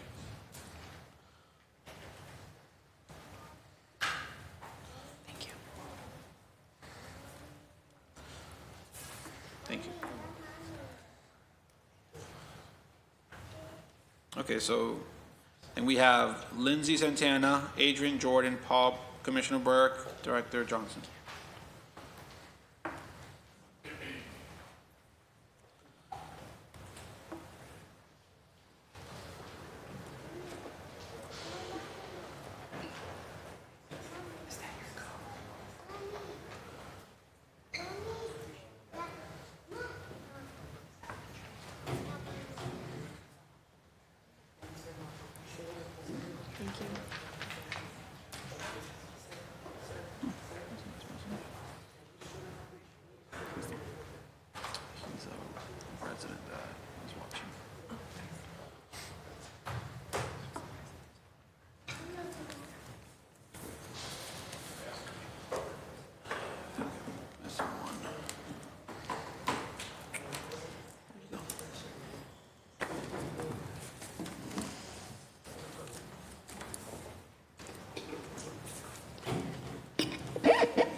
Thank you so much for joining us. We're going to do, again, introductions, your titles, and opening statements. So we can start off with Director Johnson.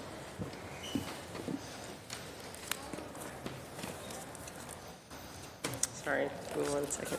No worries. Actually prepared a statement for all of our panelists today in the interest of time. Good afternoon. My name is Danielle Johnson. I'm the director for the Office of Housing Stability here within the Mayor's Office of Housing. First, I want to acknowledge and thank my colleagues from the Boston Fire Department, the Office of Emergency Management, ONS, and all of our community partners who just testified. Responding to fires and other emergencies is never the work of just one department. It's a collective effort that starts the moment a fire happens and continues for weeks and months afterwards. When a fire occurs, our coordinated response begins immediately. The Boston Fire Department ensures safety on scene and provides vital information through their Victim Assistance Unit. The Office of Emergency Management and the American Red Cross help address immediate needs like clothing, food, or shelter. The Office of Neighborhood Services works directly with impacted residents and neighborhoods, making sure information is shared and needs are elevated quickly. And the Office of Housing Stability steps in to assess household needs, help people understand their rights and insurance options, and connect them to temporary shelter or hotels when there's nowhere else to go. But our work doesn't stop there. We stay connected to displaced households through Housing Search, which you heard from Noah earlier today, referrals to various city resources, and financial assistance, helping cover costs like first month's rent, last month's rent, and security deposits. Also broker's fees, which are going to be no longer starting August 1st, but we do this so families can move forward. Throughout this process, we coordinate closely with ISD to understand whether units are safe to reoccupy, and with the Boston Home Center when homeowners need support for repairs. All of this happens while balancing limited resources and responding to each situation's unique needs, from overnight outreach to longer-term support. Together, our goal is to make sure no one is left without options after experiencing a life-changing emergency like a fire. We appreciate the Council's continued focus on this work, your partnership in strengthening our response, and your support in helping us serve residents as quickly and effectively as possible. Thank you, and we look forward to your questions. Thank you. Commissioner. Thank you very much. Thank you, Commissioner, Councilor Coletta and Pepin. I appreciate this opportunity to talk about the Boston Fire Department. The mission of the Boston Fire Department Victims Assistance Unit is to provide a quality unit within the Boston Fire Department with the capability to provide immediate on-scene assistance for persons displaced from their residence as a result of fire or other type of emergency. The Victims Assistance Unit assists to support displaced persons by ensuring scene safety during the incident, ensure access to emergency medical care if necessary, and assist salvaging essential belongings such as medicine and legal documents from a potentially hazardous environment. Additionally, the Victims Assistance Unit is the initial liaison between the displaced parties and the multiple partner agencies that provide assistance and relief after the fire or emergency is under control. Upon arrival on the scene, the Victims Assistance Unit will immediately consult with the incident commander to determine the number and disposition of displaced victims. In the early stages of an incident, the Victims Assistance Unit ensures the victims are provided a safe area away from the hazardous environment while the incident is brought under control. They also provide for immediate sheltering from elements through the use of a bus or appropriate local facility until the Office of Neighborhood Services arrives and can provide necessary shelter to assist the displaced. Coordination with the incident commander to allow for the safe and orderly access to the building for those displaced to recover the essential belongings when salvageable and when building conditions permit. They also coordinate with Boston EMS on immediate medical needs of the displaced residents, and they coordinate with the Mayor's Office of Neighborhood Services, the Office of Emergency Management and Red Cross, and Building Management to determine emergency sheltering options. They also provide ONS, OEM, Red Cross, and other applicable agencies with a list of displaced residents to include name, age, school if applicable, and contact information. They also coordinate with the incident commander and the Red Cross personnel to conduct damage assessments and coordinate with other agencies as needed by the incident commander to provide logistical support for emergency operations. All Victims Assistance Unit response shall be documented and forwarded to the appropriate personnel and the agencies in a timely manner. As needed, the Boston Fire Victims Assistance Unit will be available to follow up with any of the partner agencies to ensure all information and details pertaining to the displaced parties. Just one fact that the Victims Assistance Unit goes on the second alarm and higher, so they would not go normally just a one alarm fire. So that's when they go out when the fire gets severe and people are going to be displaced. So thank you for having us here today, and I welcome your questions. Thank you, Commissioner. Okay, Chief Jordan. Good afternoon. Afternoon. Councilor and community members, thank you for this opportunity to speak today. As the Chief of Emergency Preparedness, I'd like to emphasize how critical it is that our response to residential fires extends beyond the initial emergency. A fire just doesn't destroy property, it displaces families, disrupts lives, and often exposes deep inequities. Too often, residents are left with little or no support in the days that follow. Many are renters, seniors, or families without insurance, forced to navigate loss without resources. I think the fundamental issue is, for me, and based on my year in this position, is the reliance on city services has now overwhelmed our city services. And I think that there should be a fundamental shift in the way we do business. I think that we need to encourage residents to kind of support themselves as best they can. The fire fund idea, while I support it, the exploration, it should be integrated into a broader, more equitable recovery strategy. And I'm looking forward to any questions here because I think that's, we should have some really spirited conversation, debate around this issue. So thank you. Thank you. Thank you, Chief. Director Santana. Thank you, Councilor. Lindsay Santana, Director of Neighborhood Services. So we work with our colleagues when it comes to fire response. Neighborhood liaisons connect with impacted residents on site, collecting initial household information, which is names, contact details, and immediate needs. And we provide basic resource information, updates to 311 and Office of Housing Stability. We serve as a communication bridge between residents and City Hall departments to ensure that they're getting the resources that we can provide. And we may remain engaged for neighborhood follow-ups or community meetings that come from fire displacements. I know that we're here also to discuss the fund itself. And just for context, last year, we did do some research to see what it would take to do the fund to assist residents. However, because of the anti-aid amendment from the Massachusetts state law, it prohibits us from using operating dollars to actually set up a fund. It would have to come from external partners or like philanthropy and stuff like that. So I'm pretty sure that, you know, based on this conversation of funding, that's something that will come up. Thank you. Thank you. Okay. Councilor Curtis Zapata, the floor is yours for the first round of questions. Thank you, Chair, and thank you so much for your patience and being here. I know that this has gone on a little bit long, but I think it is a worthwhile discussion and certainly something that I am interested in pushing forward. And I've gotten a chance to work with each and every one of you in the moments after a fire and in the days and weeks, and so just thank you for your professionalism and everything that you and your teams do. For ONS, and Director Santana, or Deputy Director, what's your title? Director, sorry, I didn't mean to. It's okay. Director Santana. So ONS is really like the point person, the lead person in the moments after a fire, and that includes communication and follow-up and all of that, working with various city departments. And my office takes that seriously whenever there is a fire that happens in East Boston. Typically, it is when we get fires, and this is not the case for every single fire, but when there is a devastating fire in East E, it is, you know, upwards of 20 to 30 people being displaced. And so it is a lot to put on one particular person. Somebody had talked about having a central repository of information where currently what I'm seeing is that it is the ONS person that is the one in partnership with Housing Stability and NOAA. They are the person that is in direct communication with these folks. They are the central repository of information and resources. Before I get into specific questions about the fund and potential structures and all of that and the research that you've done, has there been any changes around how ONS responds to a fire in the last couple of years that you can talk about?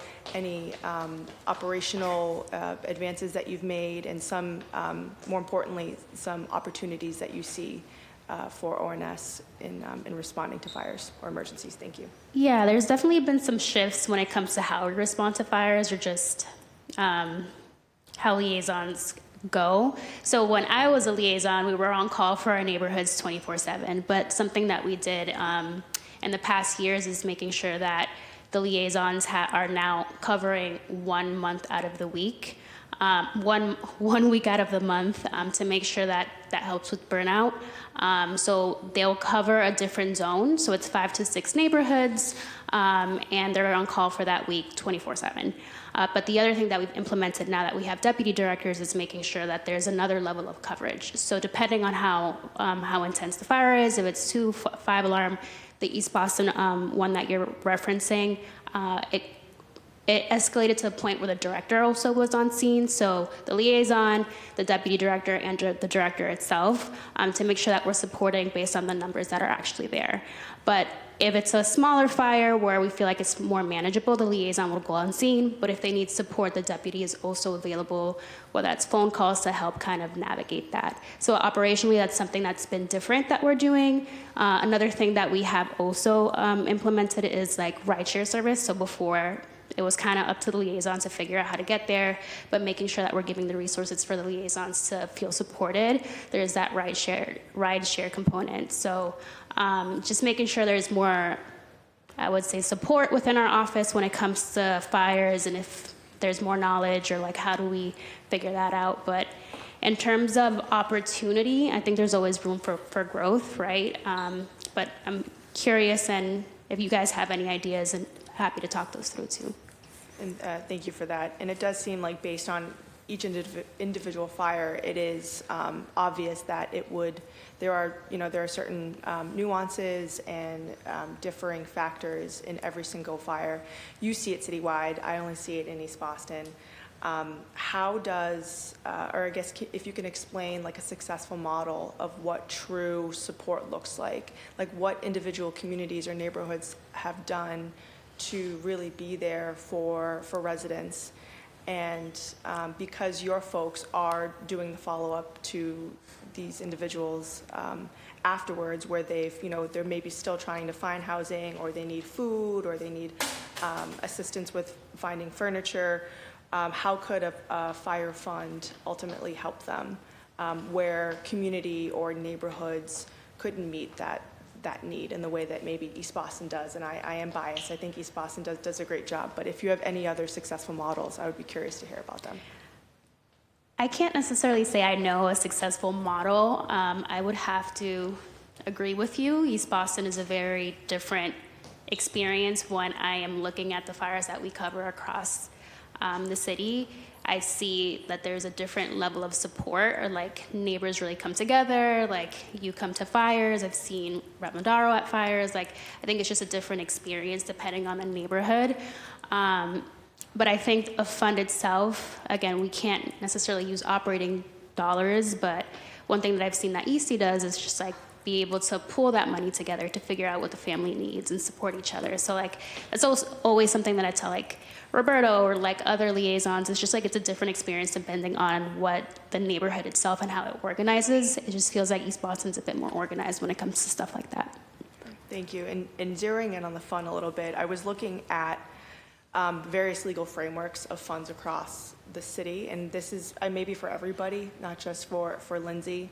But the San Francisco Fire Victim Assistance Fund, it seems like it would probably be the most applicable here in Boston, where it was created by ordinance.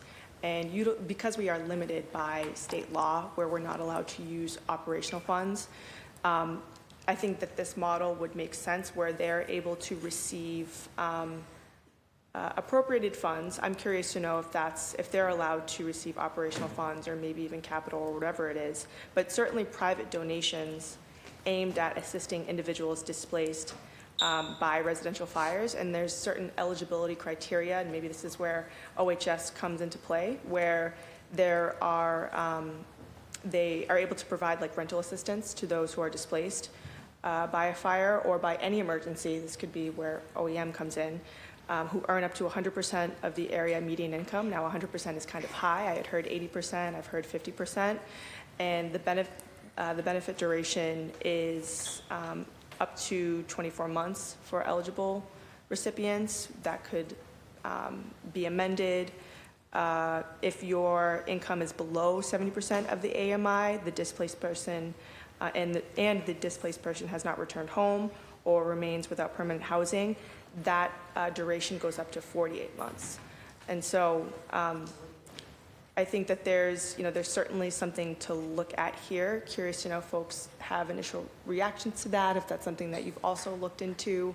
I don't want us to be limited by what state law has on the books, right? We can get creative, we can think outside the box. And there is a model here anyway in the city of Boston where there was a strategic partnership fund, I forget exactly what it was called, but it was during COVID, where we could receive outside donations from partners. And so I do think that this is a model that we can look to. And if anybody has any reactions to that, now is the time to talk through what you think is good about this particular fund. Granted, you don't have it in front of you, and we can talk more about it. But any immediate red flags that you think that we should be working through as we review this type of fund. So, Counselor, I've had conversations with the emergency manager from San Francisco. And while the fund works well, the intricacies are how that fund gets distributed and who makes the criteria. And even though the criteria is clearly spelled out, the issue is who then further, the issue is who determines, then there's proof of, has it been 12 months, has it been 24 months? Have you been doing X, Y, Z? So then the intricacies of the program then become probably the hard part of the program.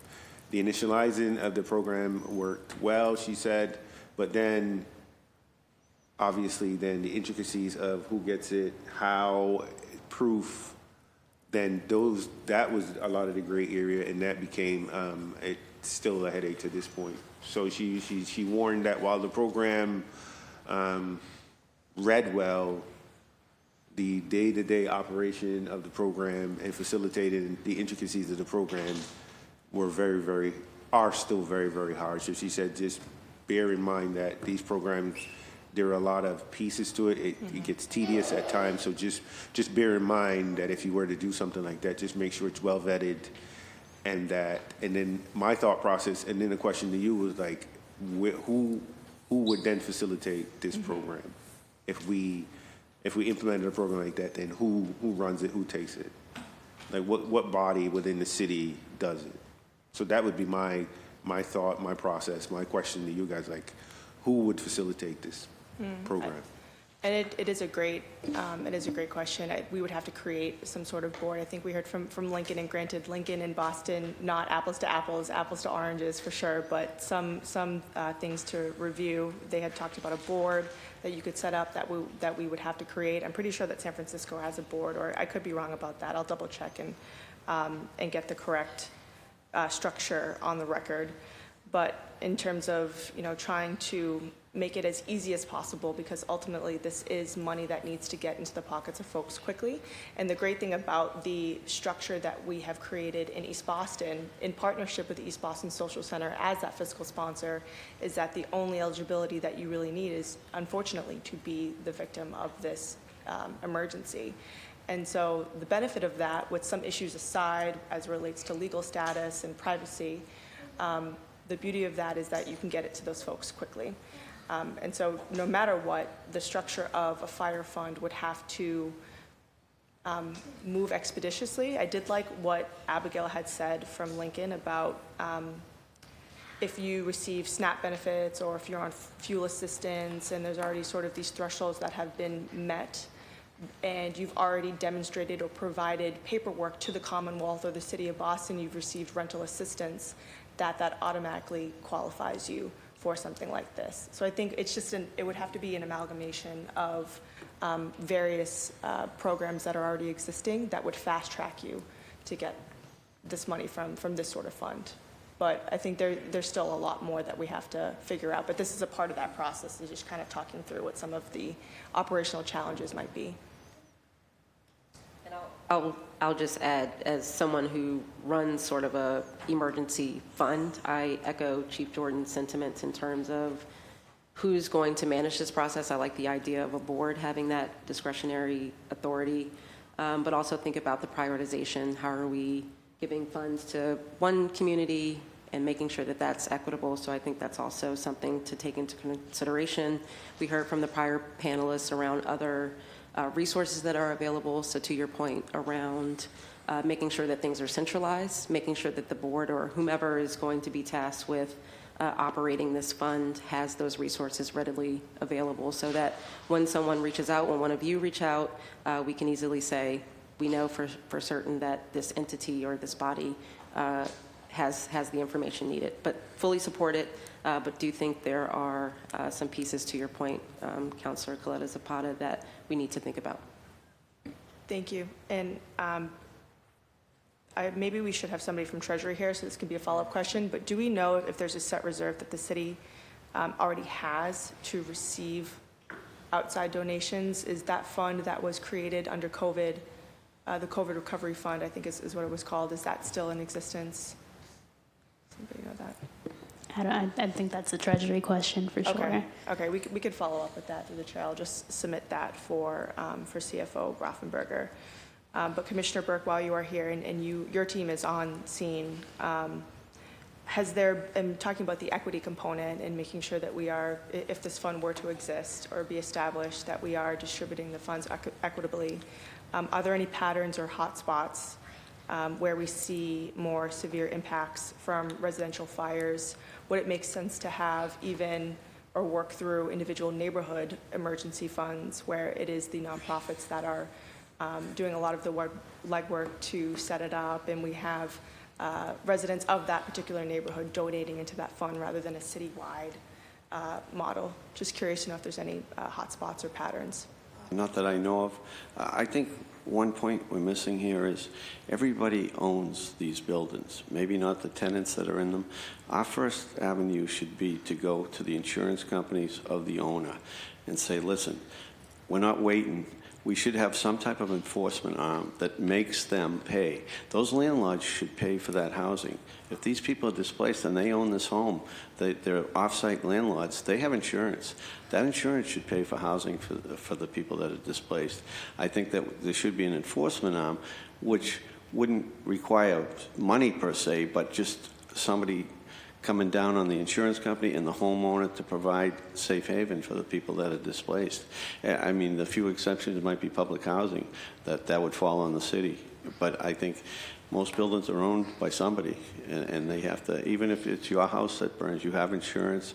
It's our duty to police those insurance companies to be on site and get these people housing right away. The landlords they're accountable, and they should be held accountable for these fires. Yeah, thank you for that. And you bring up a great point, one that's hidden in my notes here, which is that in some instances we've had incredible landlords who have said, I will find them housing. They've done it. They've gotten their insurance companies up and running. I've also had landlords that have been on site and said, I'll be right back. And then they're nowhere to be found. They don't answer their calls. And I think that was maybe a question to ONS or whoever can answer it, which is, what does that enforcement look like when a landlord does not show up, they're not there for their tenants, and we are now stuck depending on the minimal amount that Red Cross gives, which I know that it's increased, but it is a small amount, and we're very grateful for it. And then afterwards, what the city provides through housing stability and NOAA. But what does that enforcement look like? And citywide, what is the situation? Are landlords being responsive, or is it just a unique East Boston thing where they're nowhere to be found sometimes? I think our team does the best that they can when we're on scene, right, to figure things out. with ISD, sometimes that's where we get information of who the landlord or the property manager is. I don't think it's just an East Boston thing. It's like a citywide thing of like, it depends on who the property manager is, the landlord, and like what their resources. You know, some of them are out of state. But in terms of enforcement, I think legally there's things that they're required to do and not do, and I think that might be more of a MOH or OHS question. I don't know if Danielle can answer that one. Yeah, there are a number of things. So first, there's a law that requires landlords to provide homeowners insurance information to the tenants that are displaced. Failure to do so results in a fine up to $500. I don't know if that's per day or what the time frame is, but that's the first thing. So the landlord has to give you their, within 15 days, has to give you the homeowner's insurance information. Then there is the reimbursement information. So there's the $750 out of the homeowner's insurance policy, that's automatic. That too is also mandated by the statute, state law, and that requires up to $750. That can be for whatever the tenant wants to use it for. Hotel, moving costs, whatever. We know that the cost of moving, $750 doesn't cover a lot. Can I just pause you right there? Yeah, sure. So just making sure that I'm clear about what you said. So the landlord has to give the information about the insurance within 15 days? Correct. The Okay, homeowner's and then when insurance. that doesn't happen, or if they don't get the $750, like who is checking in on that from a city perspective? Is that ISD or is that you? So that is to be determined because it's a state law. It would likely be some state entity that would have to, probably have to file some sort of complaint to say that I didn't get this information from the landlord. I'm entitled to this under Chapter 93A or some other statute within the law. So it would have to be on the tenant to take them to small claims court? Correct. Okay.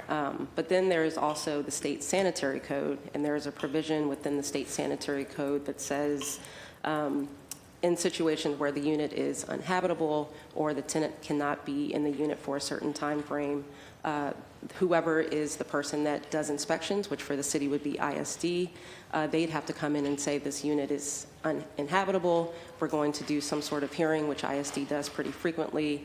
And then after that, the landlord is required to put the tenant in a temporary space until the repairs are made or pay for their moving costs, et cetera. Whether that happens, few and far between, but it's my understanding that ISD would probably be the entity that would enforce that part related to the state sanitary code. Okay. I mean, clearly there's some work that has to be done here legislatively to kind of make this a little bit more airtight because there are instances, and more frequently in East Boston, I can't speak to the city, where the landlords really aren't showing up, and that's why it feels like there is no help really coming in from anywhere as it relates to the homeowners' perspective or their obligation. So thank you for clarifying that. I want to be cognizant of my chair. You have more time for questions. Why don't I stop there and go to you and then get my thoughts back in order? But I appreciate this first round. Thank you. Thank you, Councilor. Okay. To the department, thank you so much for being here. Seriously, just thankful for all the work that you all do, being able to have worked with neighborhood services very closely with honestly all three of your departments. In my previous role, I know what it's like to just show up to a fire and try to help a family in need.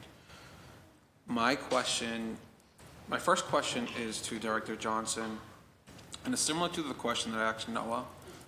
What type of relationship does the office have with different landlords, different development corporations, the CDCs in the city is there a list of people that you could reach out to figure out if there are available units in the city? Sure. Obviously, being the Mayor's Office of Housing, we work with a lot of property owners, a lot of developers. We have great relationships with the CDCs, all of them. Also work with a lot of property management companies, the main ones being sort of your large property management, Beacon, Wynn, Bologna, et cetera. So oftentimes if fires happen in those communities, which aren't very often, unfortunately, we're able to reach out to them, and they usually respond fairly quickly to do what they're supposed to do as it relates to homeowner or landlord responsibility. As it relates to small landlords, we don't have as much of a relationship. What we do try to do is connect, and this is what we do every time a fire happens, is connect with the landlord, also have the landlord talk to our home center so that they can be aware of what their rights are. But as it relates to small landlords, we found that a lot of them don't have the resources or the capital to really put people in hotels for however long it takes to repair things, which is where that falls on the city and sort of where this conversation is going in relation to the fund. But to your sort of overarching question, we have a lot of relationships, and I think Linda maybe had from the NOAA panel had raised it earlier. You know, this is a competitive housing market, so people are competing with other people who are trying to move because they can't afford the rent. So there's no really prioritization in terms of you've been in a fire, you've been impacted, let's bump you to the top of this list, which is unfortunate, but that's sort of the reality that we're in currently. So when a fire happens, we try to reach out to larger owners to say, if anything comes up, let us know. Of course, their response is, there's a long wait list, but we'll see what we can do.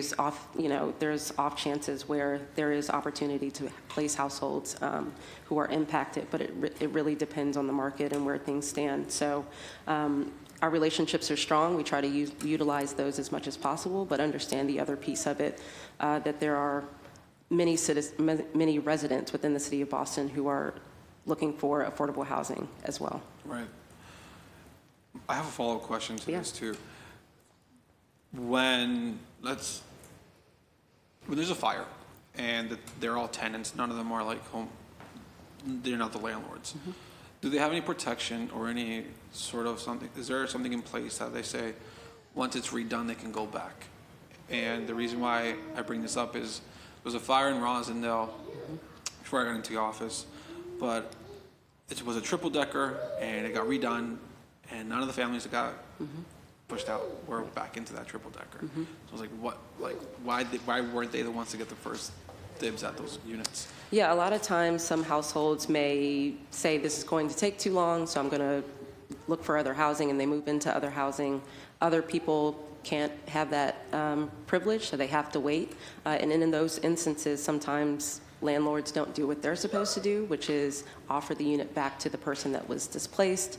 Obviously, if there are other issues involved, such as they were in eviction proceedings, despite that, you still have to continue with that legal issue.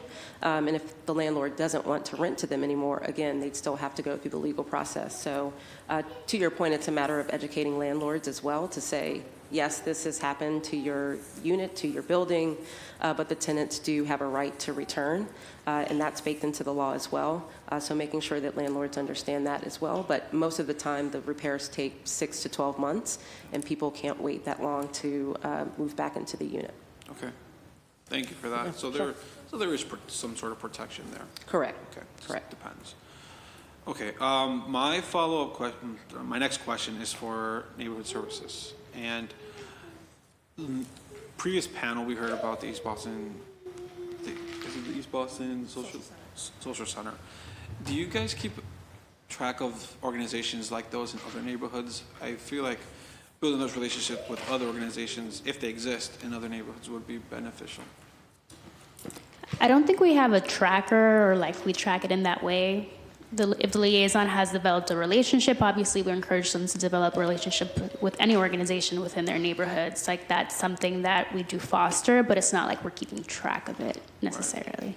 Just thinking through this, like maybe, I think that's why a centralized system would make a lot of sense, where not just the city departments are involved, but also a neighborhood organization that is very much focused on these type of funds would be good. Just I'm already thinking about like what other groups we can bring into the conversation. Councilor, if I may. Yes. So we're in the process of forming what's called a disaster support network.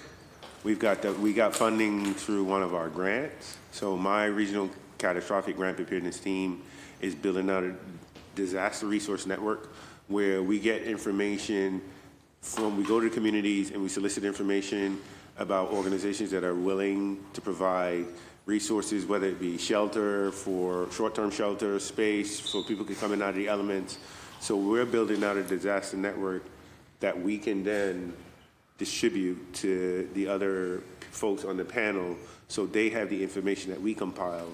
So when they go to a neighborhood, it'll be a list of resources like this organization says, hey, we can house here for 2 days or 1 day, or we can feed here. So that's what my office is working on. So to your point, that's already in the works. That's very key. And I think that is what I was thinking about, where having that information in hand is very valuable, not just for fire displacements, but just for any type of disaster. So thank you for working on that. Appreciate that. I'm excited to see that when it's done.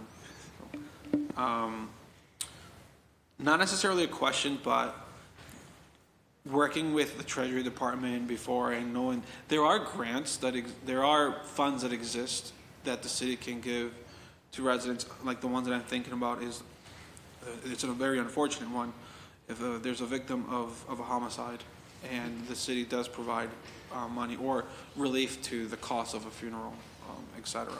So there's mechanisms to do it. We just have to figure out what the right way is. So I think we should have a follow-up conversation with the Treasury Department to figure out what's the right way to do it. So yeah, that's really it for me. Okay, I'm going to pass it over to my council colleague. Thank you. A follow-up question for Danielle, and then we'll go back to Chief Jordan. What is the average amount of money provided directly to community organizations from the city, like NOAA and others, for emergency housing assistance? And broadly, what is your current budget for that this fiscal year? Sure. Thank you for that question. So the average depends on the service that's being provided. So for NOAA, for instance, their budget last year was 1.8, but that was because it was amended. We usually start the budget lower than expected in the event that we have emergencies or fires. We sort of create a buffer for ourselves. So for NOAA in particular, they're funded by CDBG, Community Development Block Grant, which are federal dollars, but also funded with Housing 2030, which is city funds. And we sort of distribute the funds evenly between like their own call staff, the case management support. They also have case managers that do our tenant stabilization fund work, and then they have our emergency housing assistance work, and then they have a hotel line item as well, and that's what we start off lower, on the lower end. I have to get the exact figure from our housing development officer, but it was between $500,000 and $600,000 for the year.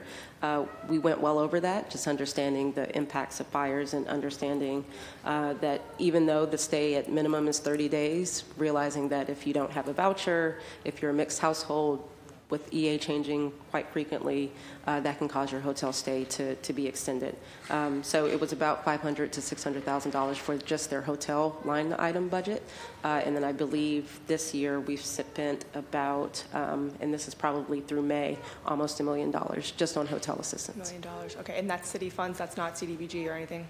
That I'll have to confirm. It could be a combination because CDBG comes with different AMI guidelines. So that's why when Linda was saying it depends on your income, who's in the household, we have to make that assessment. So I can get that exact figure for you.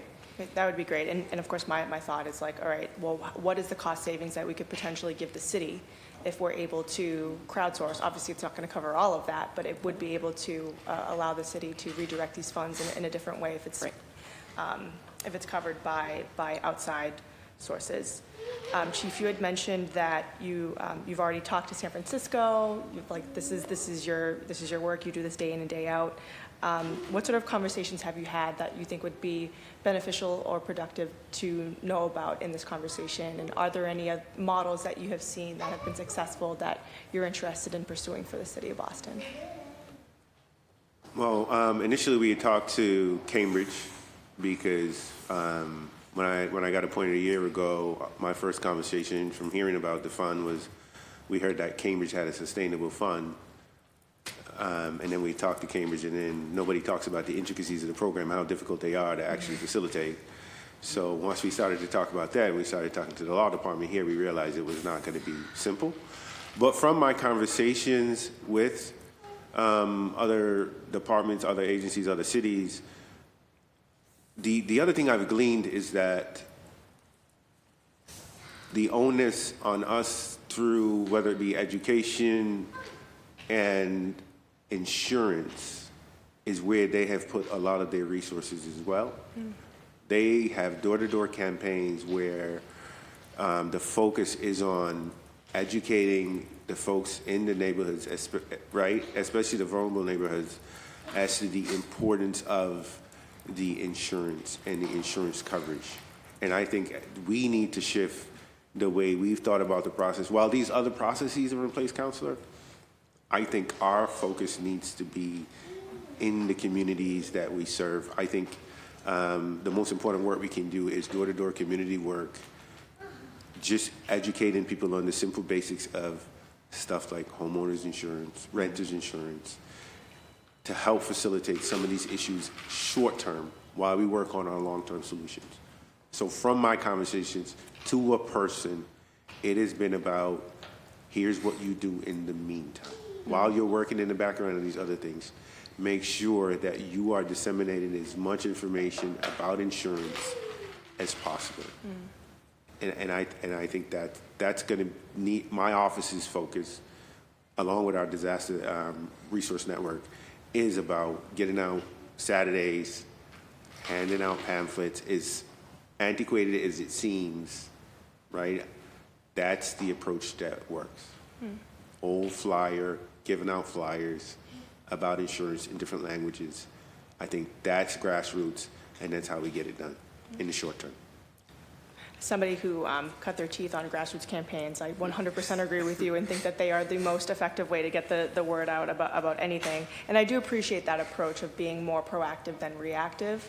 Right? We can anticipate a disaster as much as we want when it happens. Of course, we have to be there to support folks, but planning for it and preparing for it and making sure that people have everything that they need beforehand would help curb some of the chaos that we had heard from folks here. Okay, I think there is obviously more questions that I have based on this conversation than I do have answers. This is going to be a long-term initiative that I hope to push forward. I still think that there is validity in trying to develop something, and what that looks like, we don't know. It's the unknown, it's the question mark. Developing something that falls within state law that we could set up that could help the city and ultimately help the residents when an emergency happens or a fire happens, because folks are not, namely homeowners and landlords, they're not stepping up in the way that they should. And that's really where I wanted to zero in the conversation. How do we help those folks who are sleeping on the floor of their restaurants that they work in and have really fallen through the cracks in that way? I think for follow-up for me, I would love to have more conversations with you all individually and trying to develop something I think that we can look to in terms of a piece of legislation or an ordinance. I certainly would like to talk to you more, Danielle, about the state aspect of it that you were discussing, where landlords are required to give notice within 15 days. 15 days seems like an eternity. I think after some of this, how can we change that? $750 is not anything in the context of today and today's cost of living. So a bunch of different concurrent efforts that we can continue to discuss, but I just want to thank you for your time and your energy and just being here today. It means a lot, so I appreciate it. Thank you. Absolutely. This child behind us, Yes. she was passed out a window at a fire. Am I correct? This is Sophie? Yes. Is this Sophie from the fire in Hyde Park? So she was a 1-year-old infant, and the firefighter that lived in the same building enticed her mother to drop her out the window, and she wouldn't be here today if that didn't pick. And I'm just amazed by that. What a blessing that this child is running around here today. That was a very intense fire. I was there after it was out. It was very intense, and this baby is here because her mother dropped her out the window into the arms of a firefighter, and it's just it's a beautiful thing to see. Sophie, you're not in trouble. Hello. Thank you for bringing that up, and it's good to have, we're going to have public testimony right next. Oh, nice. And just shout out to the firefighters, too, for all the work that they do every single day. Yeah, thank you. Appreciate that. Okay. Again, just very thankful for all the work that you all do. And but we're now going to transition over to public testimony. We will now move forward with public testimony. When your name is called, please come down to one of the two podiums and state your name, your neighborhood, or organization affiliation. Please speak into the microphone, and please keep your comments to about 2 minutes. And I have the list here. We have Hola, Luzmar Centeno, from Wellington Hill Street. ¿Quieres que, do you want Counselor to read it, or do you want to testify? I am going to say something and then you can read. Okay.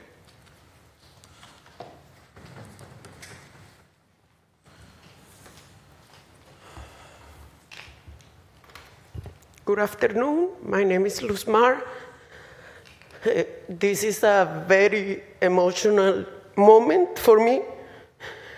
I am here for my family and for all the fire victims that can speak and make a voice. I am here to support the rental insurance.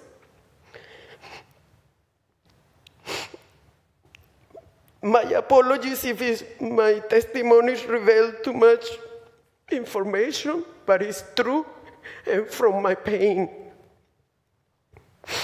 I am responsible for every single sentence that is written in the paper.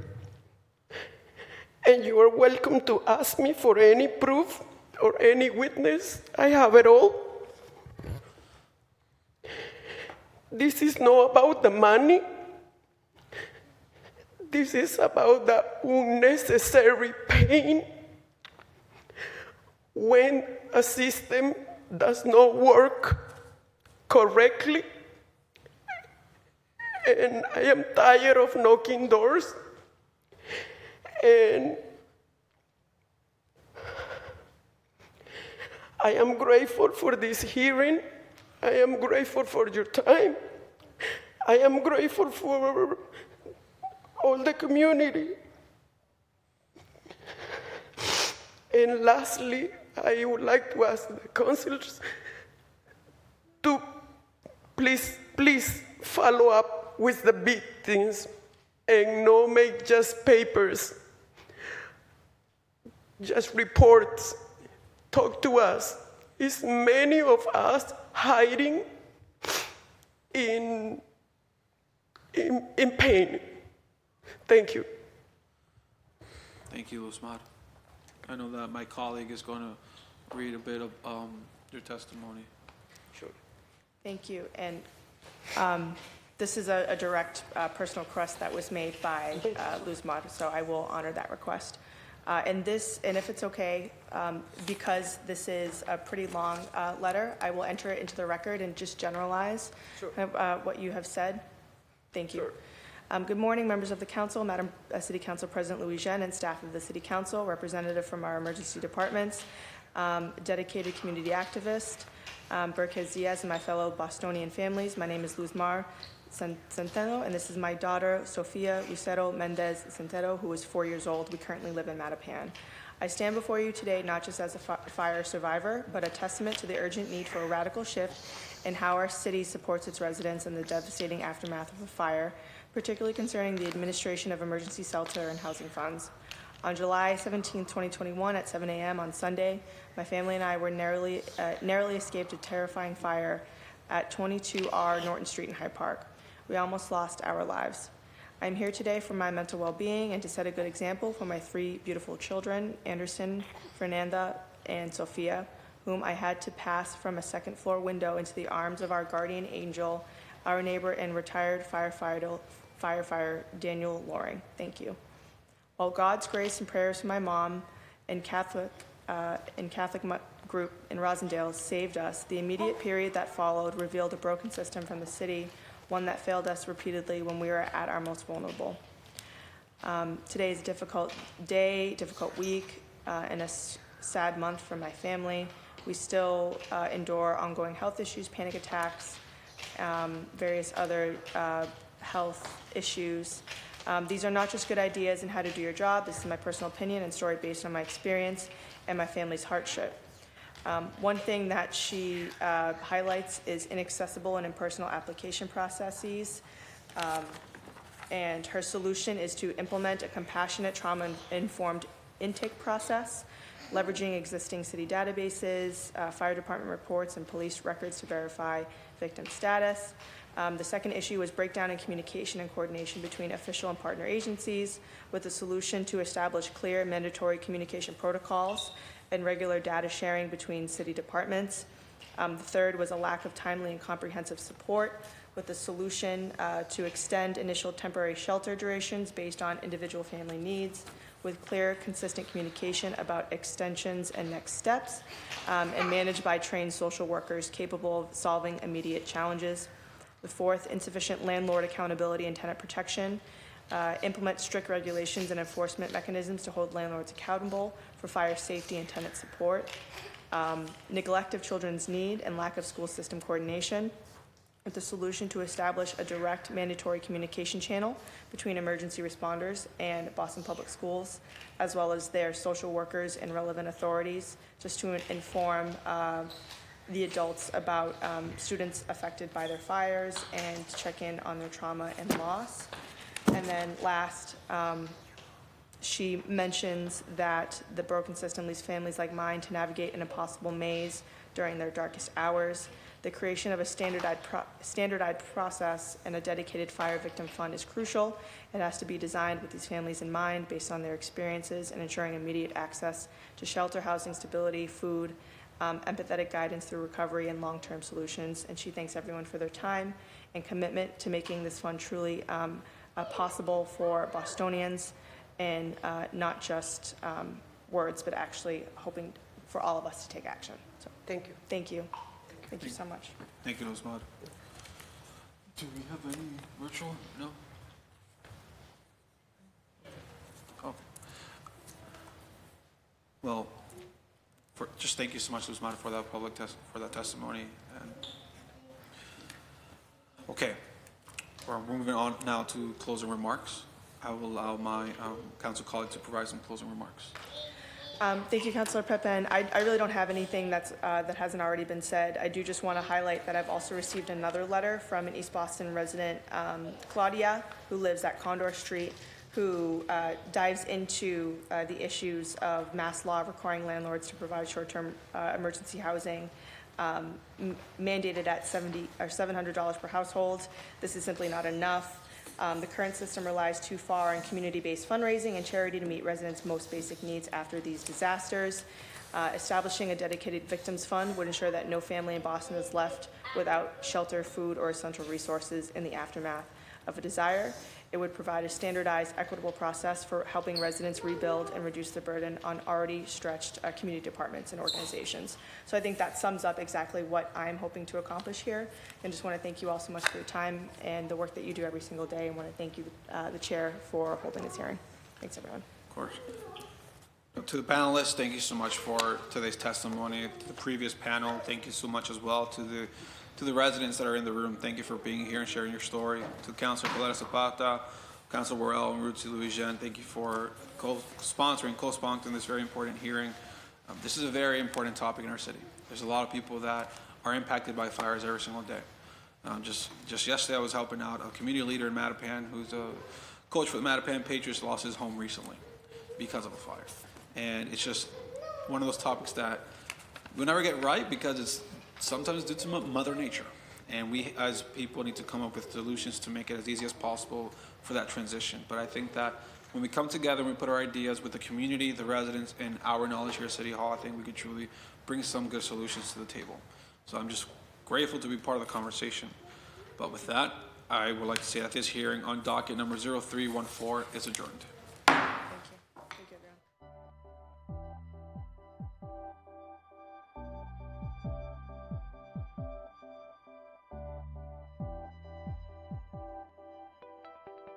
you.